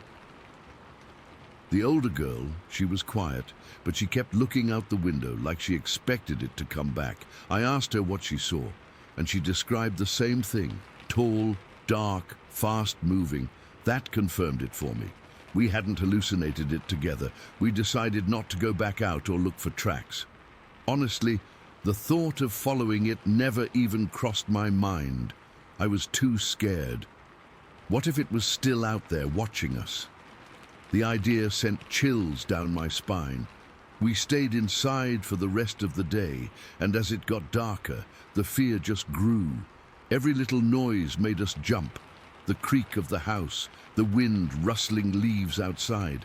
I kept peeking out the windows, but I didn't see anything else. That night, we all slept in the same room, my mom's bedroom, because none of us wanted to be alone. I barely slept. Every time I closed my eyes, I'd see that figure moving through the weeds. I could feel my heart racing, and I'd wake up sweating from nightmares. The next morning, we avoided the yard completely. My mom called a neighbor to ask if they'd seen anything, but they hadn't, and we didn't want to sound crazy by describing it in detail. For weeks after that, we stayed away from the back part of the property. If we had to go outside, we'd stick to the front or go out in groups. The memory of that day haunted us. It wasn't just the sighting, but the feeling of vulnerability. We'd always felt safe there. But after that, it was like the woods were watching us. I'd catch myself staring out the back door, half expecting to see it again, but I never did. Even now, years later, I get this uneasy feeling when I visit my mom. We don't talk about it much, but it's always there, hanging in the air. That swift, terrifying glimpse of something unknown left a mark on all of us. I've tried to research what it could have been. Maybe a bear, a person, but nothing fits. Bears don't move that way, and people aren't that tall or fast. Sometimes I wonder if it was what people call Bigfoot, but I don't like to label it because that makes it sound like a myth, and what I saw felt very real. The ending of that day was just us sitting in the kitchen, too scared to move until it got dark, and we forced ourselves to go to bed. We never found any evidence, no tracks or anything, and we never saw it again. But that image is burned into my mind. The way it moved, the speed, the sheer size of it. I can still feel the shock and fear like it was yesterday, and I don't think I'll ever be able to explain it away. It's just one of those things that happened, and I'm left with this lingering dread that maybe it's still out there somewhere in those woods and we were just lucky it didn't come closer. Story 17. All right, I'm just going to type this out. I've never posted anything like this before, but I've been reading this forum for a while now, and I guess it's time. I need to get it out. This happened to me, and I don't talk about it. Not with my buddies, not with my wife, nobody. But typing it here to people I don't know. Maybe that's easier. My name's Derek. I live in Missoula, Montana. I've been hunting since I was old enough to hold a rifle, and for the last 20 years, it's been almost exclusively with a bow. Elk. I know elk. I know their sounds, their smells, the way they move through the timber. I know what a bugle sounds like from a young spike bull versus a mature herd master. It's in my blood. This happened in September of 2015. Early season, I'd scouted an area south of Lolo Pass, deep in the Bitterroot Range. It's steep country, thick with lodgepole pine and spruce, cut with ravines that'll swallow the light. I'd been in there a few times that summer, found some good sign, and I was confident. That morning I was up at 3 in the morning, drove the old logging roads in the dark, parked my truck at a pull-off I use, and started hiking in by headlamp. I remember the air was cold, a real bite to it, and there was this thick, wet fog. I mean, you could taste it. It was like walking through a cold, grey soup. My headlamp beam just bounced back at me, maybe 10 feet of visibility. Everything was dripping, the ferns, the pine boughs, my jacket. It was dead quiet, the kind of quiet you only get when the fog muffles everything. I was heading for a high meadow I knew, a spot where I'd seen a lot of elk activity. My plan was to get set up before first light and start cow calling, see if I could pull in a bull. As the sky started to go from black to a deep, foggy grey, I found a good spot behind a big spruce tree at the edge of the timber. I got my bow off my shoulder, nocked an arrow, and just waited. My heart was thumping, but it was the good kind, the hunter's anticipation. I took a few slow breaths to calm myself, the air so cold it hurt my lungs. When I figured it was light enough, I put my cow call to my lips and let out a soft, pleading mew. It's a sound that's supposed to sound like a lonely female elk. I waited. Nothing. Just the drip, drip, drip from the trees. I called again, a little louder this time, and that's when I got a response. But it wasn't right. It was wrong. It wasn't the high, whistling bugle of a bull elk. It was deeper. Much, much deeper. It was a guttural, rasping sound that seemed to come from a chest the size of a barrel. It didn't echo through the trees like an elk call. It felt like it punched through the fog. And it wasn't a challenge. It was angry. There was a pure, raw fury in that sound that made the hairs on my arms stand up. I'd never heard anything like it. Not a bear, not a moose, nothing.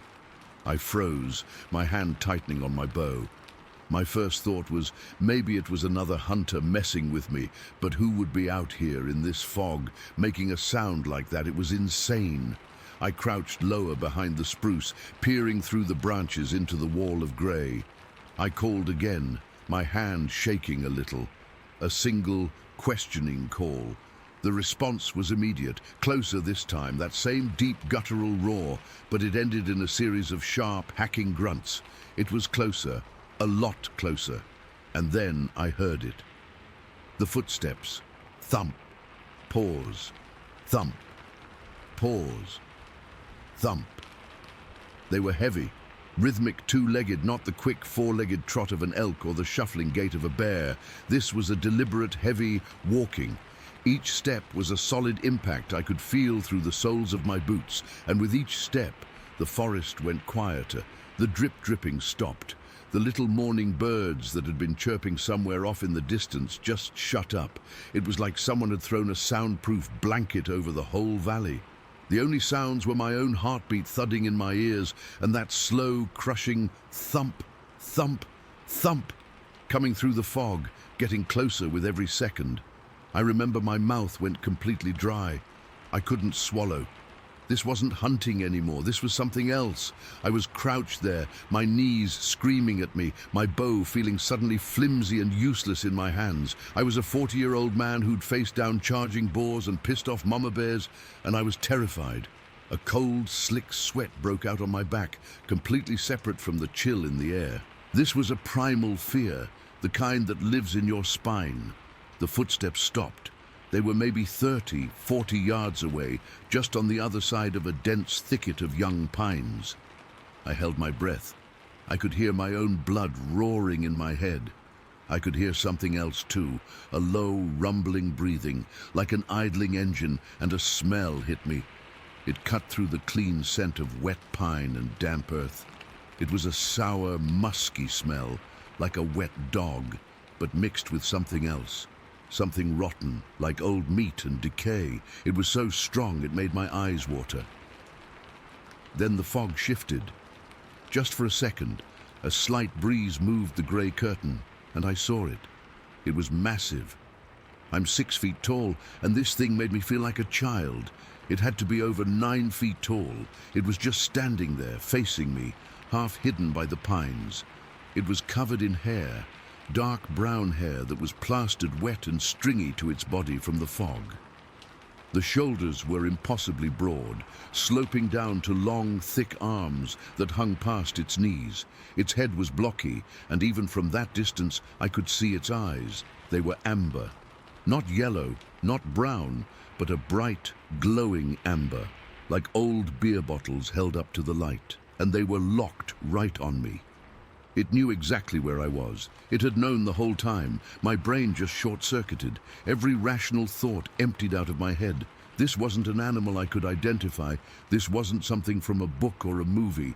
This was a thing standing in the woods, and it was looking at me with an intelligence that felt ancient and cold. It took a step forward, and the spell broke.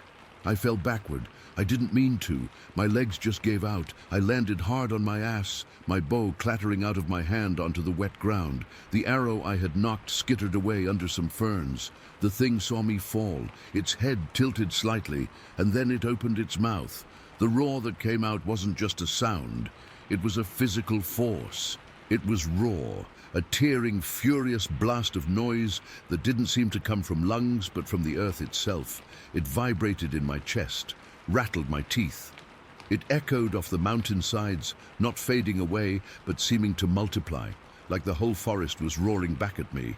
I clapped my hands over my ears, but it didn't help. The sound was inside me. As it roared, the fog parted around it like it was pushing it back with its presence. I saw its full size then, and my stomach just dropped into my boots. The power in its torso, the thickness of its legs, and its face. When it roared, I saw its teeth. They weren't fangs like a bear or a cat. They were big, square, blunt teeth. They looked almost human, but huge, packed into a jaw that could have crushed my skull like a grape. It started moving toward me. It wasn't a run. It was a fast, powerful walk, covering ground with terrifying speed. Its long arms swung at its sides, fists clenched. The amber eyes never left mine. It wasn't just anger I saw in them. It was a kind of ancient, territorial fury. I was an intruder, and it was going to remove me. I was scrambling backward on my hands and heels, frantically feeling for my bow, for anything.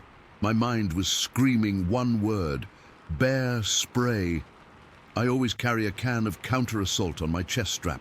My fingers, numb and fumbling, found the plastic canister. I ripped it from its holster, my thumb finding the safety clip.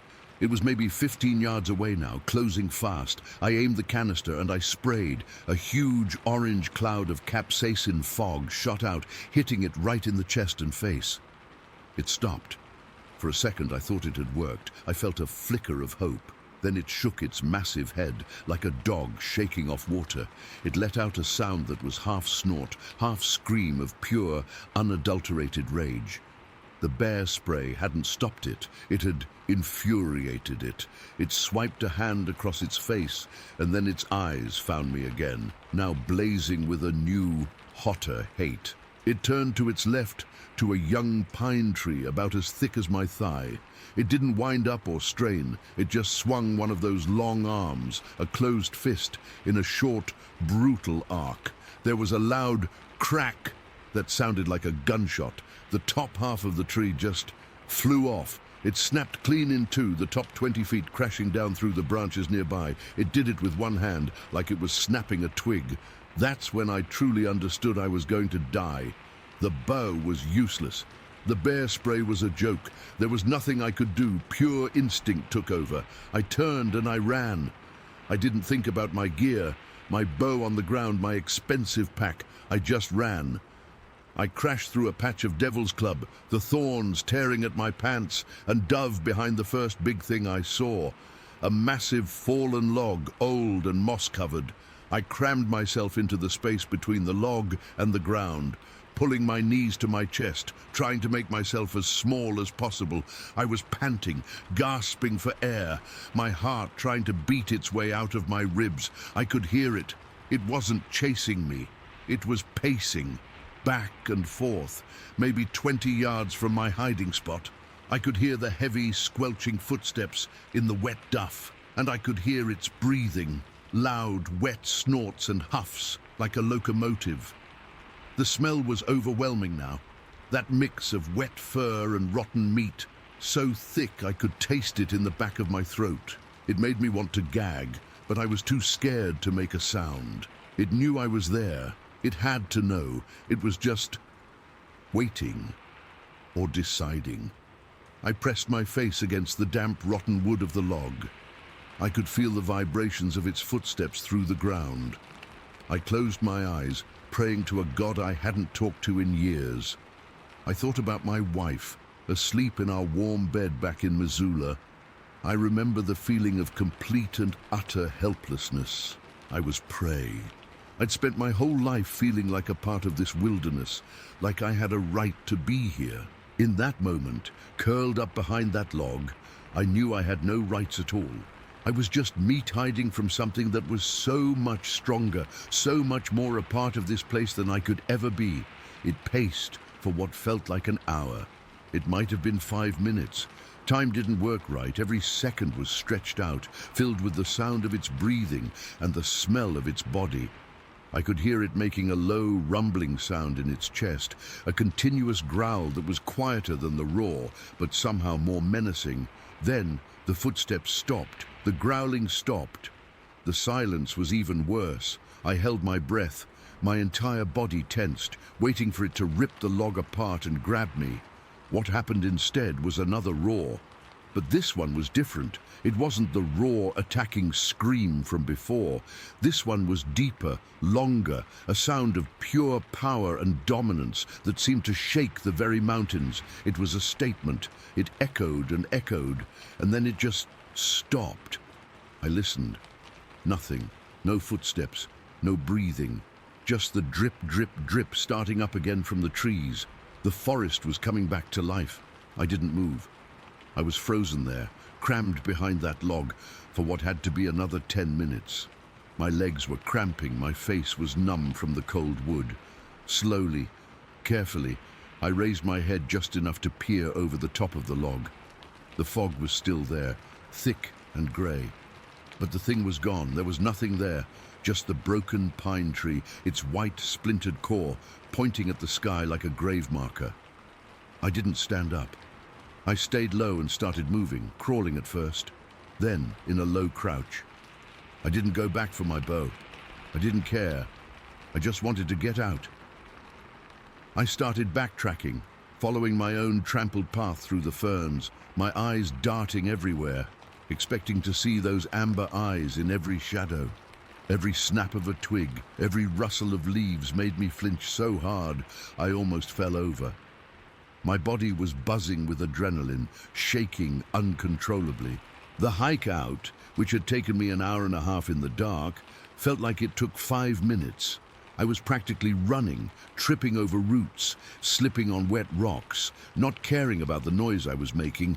I just had to get to the truck. When I finally broke out of the trees and saw my old Ford sitting there in the pull-off, I almost cried.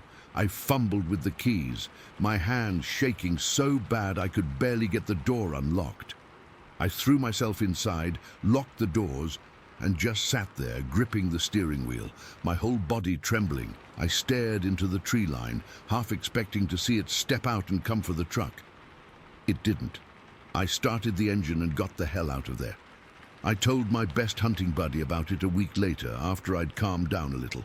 I didn't give him all the details, just that I'd seen something big and ran, lost my bow. He got quiet for a minute. Then he told me he'd heard stories from other guys. Similar things, south of Lolo Pass, encounters with something huge that walked on 2 legs. He said one guy he knew, a trapper, had found an elk carcass a few years back that wasn't just killed. It was dismantled. The ribs were cracked open, not by teeth, but like they'd been pulled apart, and the skull was crushed. I never went back to that area. I still hunt, but I stick to more open country now, places where I can see for miles. I sold my bow and went back to a rifle, something with more authority, but it's not the size of it that haunts me. It's not the roar or the way it broke that tree. It's the eyes. That amber glare. There was an intelligence in there. It wasn't just a dumb animal reacting on instinct. It was looking at me, and it knew what I was. It saw the fear in me, and it understood it. That ancient fury, that sense of being in the presence of something that owned that land in a way I never could. That's what stays with me. It made me feel like prey in my own wilderness, and that feeling has never really gone away. Boy, Story 18. The road was dark. I mean, pitch black in some spots. This was before GPS and all that. so I was just following Highway 52, which cuts through a lot of wooded areas. My car was an old Ford Taurus, beige and kind of beat up, but it got me where I needed to go. The radio was on low, playing some classic rock station that kept fading in and out. I remember the hum of the engine and the way the headlights barely lit up the asphalt ahead. There weren't many other cars out, just me and the occasional truck whizzing by in the opposite direction. I'd been driving for about an hour and my mind was wandering. You know how it is on long drives. You start thinking about work, bills, whatever, but then something snapped me out of it. Up ahead, I saw this little fox dart across the road. It was quick, like a flash of reddish-brown fur, and it vanished into the trees on the left side. I didn't think much of it at first. Animals cross the road all the time out here. I even smiled a little because foxes are kind of cute, you know? But then, just as the fox disappeared, I caught movement out of the corner of my eye. From the right side of the highway, something big and dark leaped across the road. I mean, it moved so fast it was almost a blur. My heart jumped into my throat and I swerved without even thinking. The car fish-tailed a bit, tires squealing on the pavement, and I gripped the steering wheel so hard my knuckles turned white. For a second, I thought I was going to spin out or hit the ditch. As I straightened the car, my eyes locked on whatever it was. It had landed on the left side where the fox had gone, and it stood there for just a heartbeat. That's when I got a good look at it. This thing was tall, like 6 or 7 feet tall, and it had a slender build, not bulky like a bear. Its fur was a reddish auburn color, kind of matted and shaggy, like it had been rolling in mud or something. But the weirdest part was its eyes. They were glowing, not like reflectors, but with this faint yellowish light that seemed to pierce through the darkness. It didn't look human, but it didn't look like any animal I'd ever seen either. And the smell, oh God. The smell hit me right before I saw it. It was like dead animal, rotten and thick, the kind of stench that makes your stomach turn. I had my window cracked open a bit because the night was warm, and that odor flooded the car. It was so strong I could almost taste it, like decay and wet earth mixed together. My nose wrinkled up, and I felt a wave of nausea wash over me. I remember my body going cold, like someone had dumped ice water down my back. My breath caught in my chest, and I could feel my heart hammering against my ribs. It was that primal fear, the kind that makes your skin crawl and your hair stand on end. I've been scared before, like when I almost hit a deer once. But this was different. This was sheer terror, because whatever this was, it wasn't supposed to be there. The creature didn't move toward me or anything. It just stood there, staring right at me. Its eyes seemed to lock onto mine, and I felt frozen, like I couldn't look away. The glow from those eyes was unnerving, almost hypnotic. Then, in one fluid motion, it turned and bounded into the woods on the left side. It moved so smoothly, like it was part of the shadows, and it was gone in seconds. I sat there for a moment, my car idling in the middle of the lane. My hands were shaking so bad, I had to clutch the wheel to steady them. I could hear the blood rushing in my ears, and my throat was dry.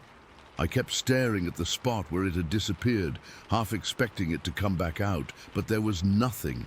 Just the dark trees swaying in the breeze. After what felt like an eternity, I slowly pressed the gas pedal and drove off. I kept checking my rearview mirror, paranoid that it was following me or something. The rest of the drive home was a blur. Every shadow seemed to move. Every noise from the woods made me jump. I rolled up my window to block out the smell, but it lingered in the car for a while, like a ghost of that moment. When I finally got home to Columbia, it was well past 1 in the morning. I pulled into my driveway and just sat there for a few minutes, trying to process what had happened. My legs felt weak when I got out of the car, and I kept looking over my shoulder, expecting to see those glowing eyes in the bushes. The night air felt heavy, and the usual sounds of crickets and frogs seemed louder, more menacing. I went inside and locked the door behind me, something I don't always do. My heart was still racing, and I couldn't shake the feeling of dread. I tried to tell myself it was just a bear or a big dog, but I know what bears look like. I've seen them before in these parts, and this was nothing like that. Bears are stocky, with rounder faces and different movements. This thing was lean and moved with a grace that was almost unnatural. And those eyes, they weren't animal eyes. They were too intelligent, too focused. I didn't sleep much that night. Every time I closed my eyes, I saw it leaping across the road, its shaggy form silhouetted against the darkness. I could still smell that dead animal stench in my nostrils, and it made me feel sick. I got up a couple of times to check the windows, making sure nothing was out there. The rational part of my brain kept saying it was just a trick of the light or my tired mind playing games. But I know what I saw. It was real. The next day, I thought about going back to that spot, but I couldn't bring myself to do it. Even now, years later, I avoid that stretch of highway if I can help it. I've looked up stories online, and I've read about other people seeing similar things. Big, hairy creatures in the woods, glowing eyes, that kind of stuff. Some call it Bigfoot or the skunk ape, but I don't know what to believe. All I know is that on that night in May, I saw something that shouldn't exist, and it left me with a fear that's never really gone away. I've never told this to many people because who would believe me? They'd say I was drunk or hallucinating, but I wasn't. I hadn't had a drink all day, and I was sober as a judge. It's one of those things that you keep to yourself because it sounds crazy, but it happened.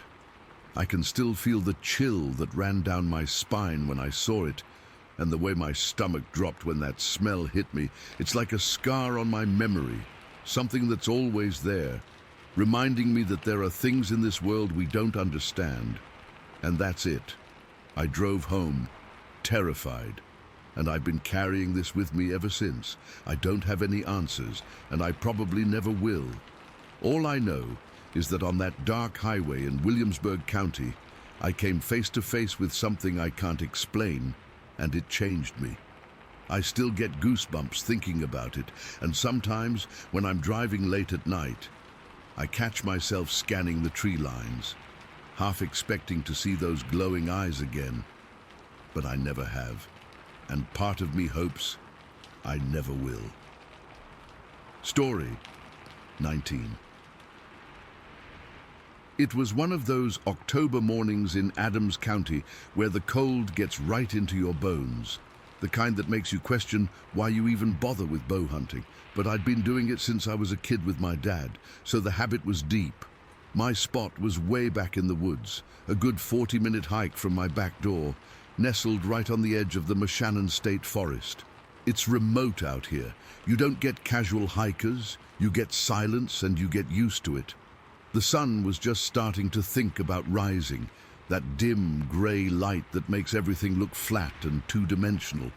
I'd made the hike in the dark with my headlamp, my breath pluming in the beam, and I'd just settled into my stand. It's a sturdy ladder stand I put up years ago, about 25 feet up an old oak. I remember the feeling of the cold, rough bark against my palms as I climbed up, the metallic clink of the safety harness clip as I fastened it. I'd just gotten my bow situated, the quiver resting against the tree trunk, and I was trying to get some feeling back into my fingers inside my gloves. That's when the silence broke. It wasn't a coyote. I know coyotes. It wasn't a bear. This was different. It was a howl, but it was a jolt. It didn't start low and build up. It just erupted from maybe a couple hundred yards to the east, a deep, guttural, screaming kind of howl that felt like it vibrated right through the tree I was leaning against. It was so loud and so wrong that my heart didn't just beat faster. It seemed to stop for a second, then slam into my ribs like it was trying to get out. My whole body went rigid. I remember my hand tightening around the grip of my bow, the leather of my glove creaking. I tried to dismiss it. Your mind does that. It tries to fit the impossible into a neat little explainable box. Maybe a dying animal, I thought. Maybe some weird trick of the wind through the valleys. But I knew, deep in my gut, I knew that was a lie. The forest had gone completely silent after that. No birds, no squirrels chattering, nothing. That's the realest sign of danger in the woods. When everything else shuts up, you should too, and you should listen. Then the deer came. I heard the crashing first, the sound of panicked animals moving too fast through thick undergrowth. 4 does exploded from the laurel thicket directly below my stand. They weren't just running, they were fleeing. I've seen spooked deer before, but this was pure, undiluted terror. Their eyes were wide and white, their legs churning, bodies low to the ground. They blew past my tree without even a glance upward, disappearing into the woods on the other side in a matter of seconds. The sound of their flight faded quickly, leaving that heavy, oppressive silence again. My mind was racing. What spooks deer like that? A mountain lion. We don't have official populations here, but stragglers come through. A bear, maybe, but that howl didn't fit. I was scanning the area where the deer had come from, my eyes straining against the murky light, trying to pick out a shape, a movement, anything. That's when I heard the crunching. It was a steady, heavy, rhythmic crunching of footsteps, not the light, skittering steps of a deer or the clumsy, 4-footed gait of a bear. This was bipedal, 2 feet, step, crunch, step, crunch. It was slow, deliberate, and it was getting closer. Each step sounded like it had weight behind it, a lot of weight, snapping branches and compacting the forest floor with an authority that felt intentional. I stopped breathing. I literally held my breath, my lungs burning as I peered down through the branches of the oak tree. The laurel was thick, a sea of greenish-brown leaves, but it was moving. Something was pushing through it. My stand was positioned perfectly for a shot into a small clearing, and whatever it was heading right for it. Then I saw it. A figure walking upright emerged from the edge of the laurel. It was tall. My first stupid thought was, that's a big man in a fur coat. But it wasn't a man. It was covered, head to toe, in shaggy, matted brown hair. It was dark, like wet earth. The sheer size of it is what my brain got stuck on. I'm 6 feet tall, and this thing had to be at least 8 feet, maybe more. Its shoulders were massive, hunched and powerful looking. It didn't walk like a person, not quite. Its gait was a little stiffer, its arms swinging at its sides, long and thick. I couldn't see its face clearly from that angle and through the branches, just a general shape, a darkness where a face should be. It took 2 more steps into the clearing and stopped. It was directly downwind of me. It just stood there, its head turning slowly as if it was scanning the area. I was frozen. I'm not ashamed to say it. Every instinct in my body was screaming at me to be still, to be small, to not be seen. I felt like a mouse that just saw the shadow of a hawk. My fingers were numb where they gripped the bow, my knuckles white. I was praying the thing wouldn't look up. It didn't. After what felt like an hour, but was probably only 10 seconds, it took another step, and then another, continuing its path across the clearing and into the woods on the other side. The crunching footsteps began to fade. A wave of shaky relief washed over me. My body started to tremble, little tremors I couldn't control. I let out the breath I'd been holding in a ragged gasp. I thought it was over. I thought I'd just seen something impossible and that it was leaving. I was wrong. The crunching from the first one hadn't fully faded when I heard more movement from the same direction it had come from. More footsteps. These were different, lighter, quicker, but still heavy. I looked back toward the laurel, my heart back to its frantic, painful pounding. 2 more figures came out. One was smaller than the first, maybe 7 feet or so, built the same way, covered in the same dark, shaggy hair, and it was pulling another one along. This third one was even smaller, maybe the size of a large child, and it was moving differently, like it was struggling or reluctant. The bigger one had a hand. I guess it was a hand. It was big and dark, on the smaller one's arm or shoulder, pulling it forward. They moved quickly into the clearing, and then they stopped. Right in the middle of the clearing, the smaller one seemed to resist, pulling back. The larger one gave it a sharp tug, and they both halted for a moment. It was in that pause that I got my best look. The morning light was a little stronger now, and I could see them more clearly. Their bodies were proportioned differently than a human's. Their legs were shorter in comparison to their torsos, their arms longer, hanging down past their knees. The hair wasn't uniform. It was longer in some places, matted and shorter in others, like an animal that had been through thick brush. I still couldn't make out distinct facial features, just the impression of a heavy brow and a flat nose. They were only still for a few heartbeats. Then the larger one gave another pull, and they both hurried off, following the exact same path the first one had taken. They moved with a strange, powerful grace, disappearing into the trees without a backward glance. That should have been the end of the terror. The sight was bad enough, but the worst was yet to come. A few seconds after they vanished, the wind shifted. A gentle breeze blew from the direction they had gone, directly toward my stand, and the smell hit me. It was foul. It's hard to describe, but I'll try. It was like a dumpster on a hot summer day, full of rotting meat and spoiled garbage. It was a thick, heavy, sweet and sour stench that felt like it coated the inside of my nose and my throat.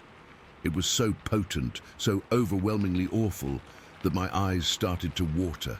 I gagged, clamping a hand over my mouth to keep from vomiting. That smell. It was worse than the sight. The sight was something my mind could try to process, to rationalize. That smell was just pure, primal wrongness. It was a smell that didn't belong in the clean, cold air of the forest. It was a smell of decay and filth, and it felt like a violation. That's what shook me to the core. The smell. It's what made it real. You can trick your eyes, but you can't trick your nose like that. That odor lingered in the air for what felt like a long time, a disgusting reminder that what I had seen was physical, it was biological, it was there. The spell was broken. The fear that had frozen me turned into a different kind of fear, a raw, panicked need to get out. Now, I didn't think. I didn't carefully unclip my harness and climb down. I fumbled with the clip, my fingers clumsy and shaking so bad I could barely operate it. I just ripped it open. I slung my bow over my shoulder and practically fell down the ladder, my boots slipping on the rungs. I hit the ground hard, my ankles jarring from the impact, but I didn't care. I didn't look back toward where they had gone. I just started running. I crashed through the woods, not following my usual trail, just running in the general direction of home. Branches whipped at my face and snagged on my clothes. I didn't slow down. I could still smell it, or maybe I just imagined I could. That horrible stench chasing me through the trees. My lungs burned. My heart felt like it was going to explode, but I didn't stop. The only thing in my mind was putting as much distance between me and that clearing as possible. I burst out of the tree line into my backyard, stumbling across the lawn and slamming my shoulder against the back door before I got it open. I fell inside, scrambled to my feet and locked the door, then ran to the front door and locked that too. I stood in my living room, chest heaving, covered in sweat and grime, my hunting clothes torn from my frantic run. I stood there for a long time, just listening, expecting to hear that heavy crunching outside my window. I never went back to that stand. I left my climbing sticks and everything. I haven't gone bow hunting since. That was a few years ago now. I still live here, and sometimes on quiet nights when the wind is right, I think I catch a whiff of something foul on the air, and my whole body goes cold again. I've seen other things since then. Signs I can't explain. A stack of rocks that wasn't there before.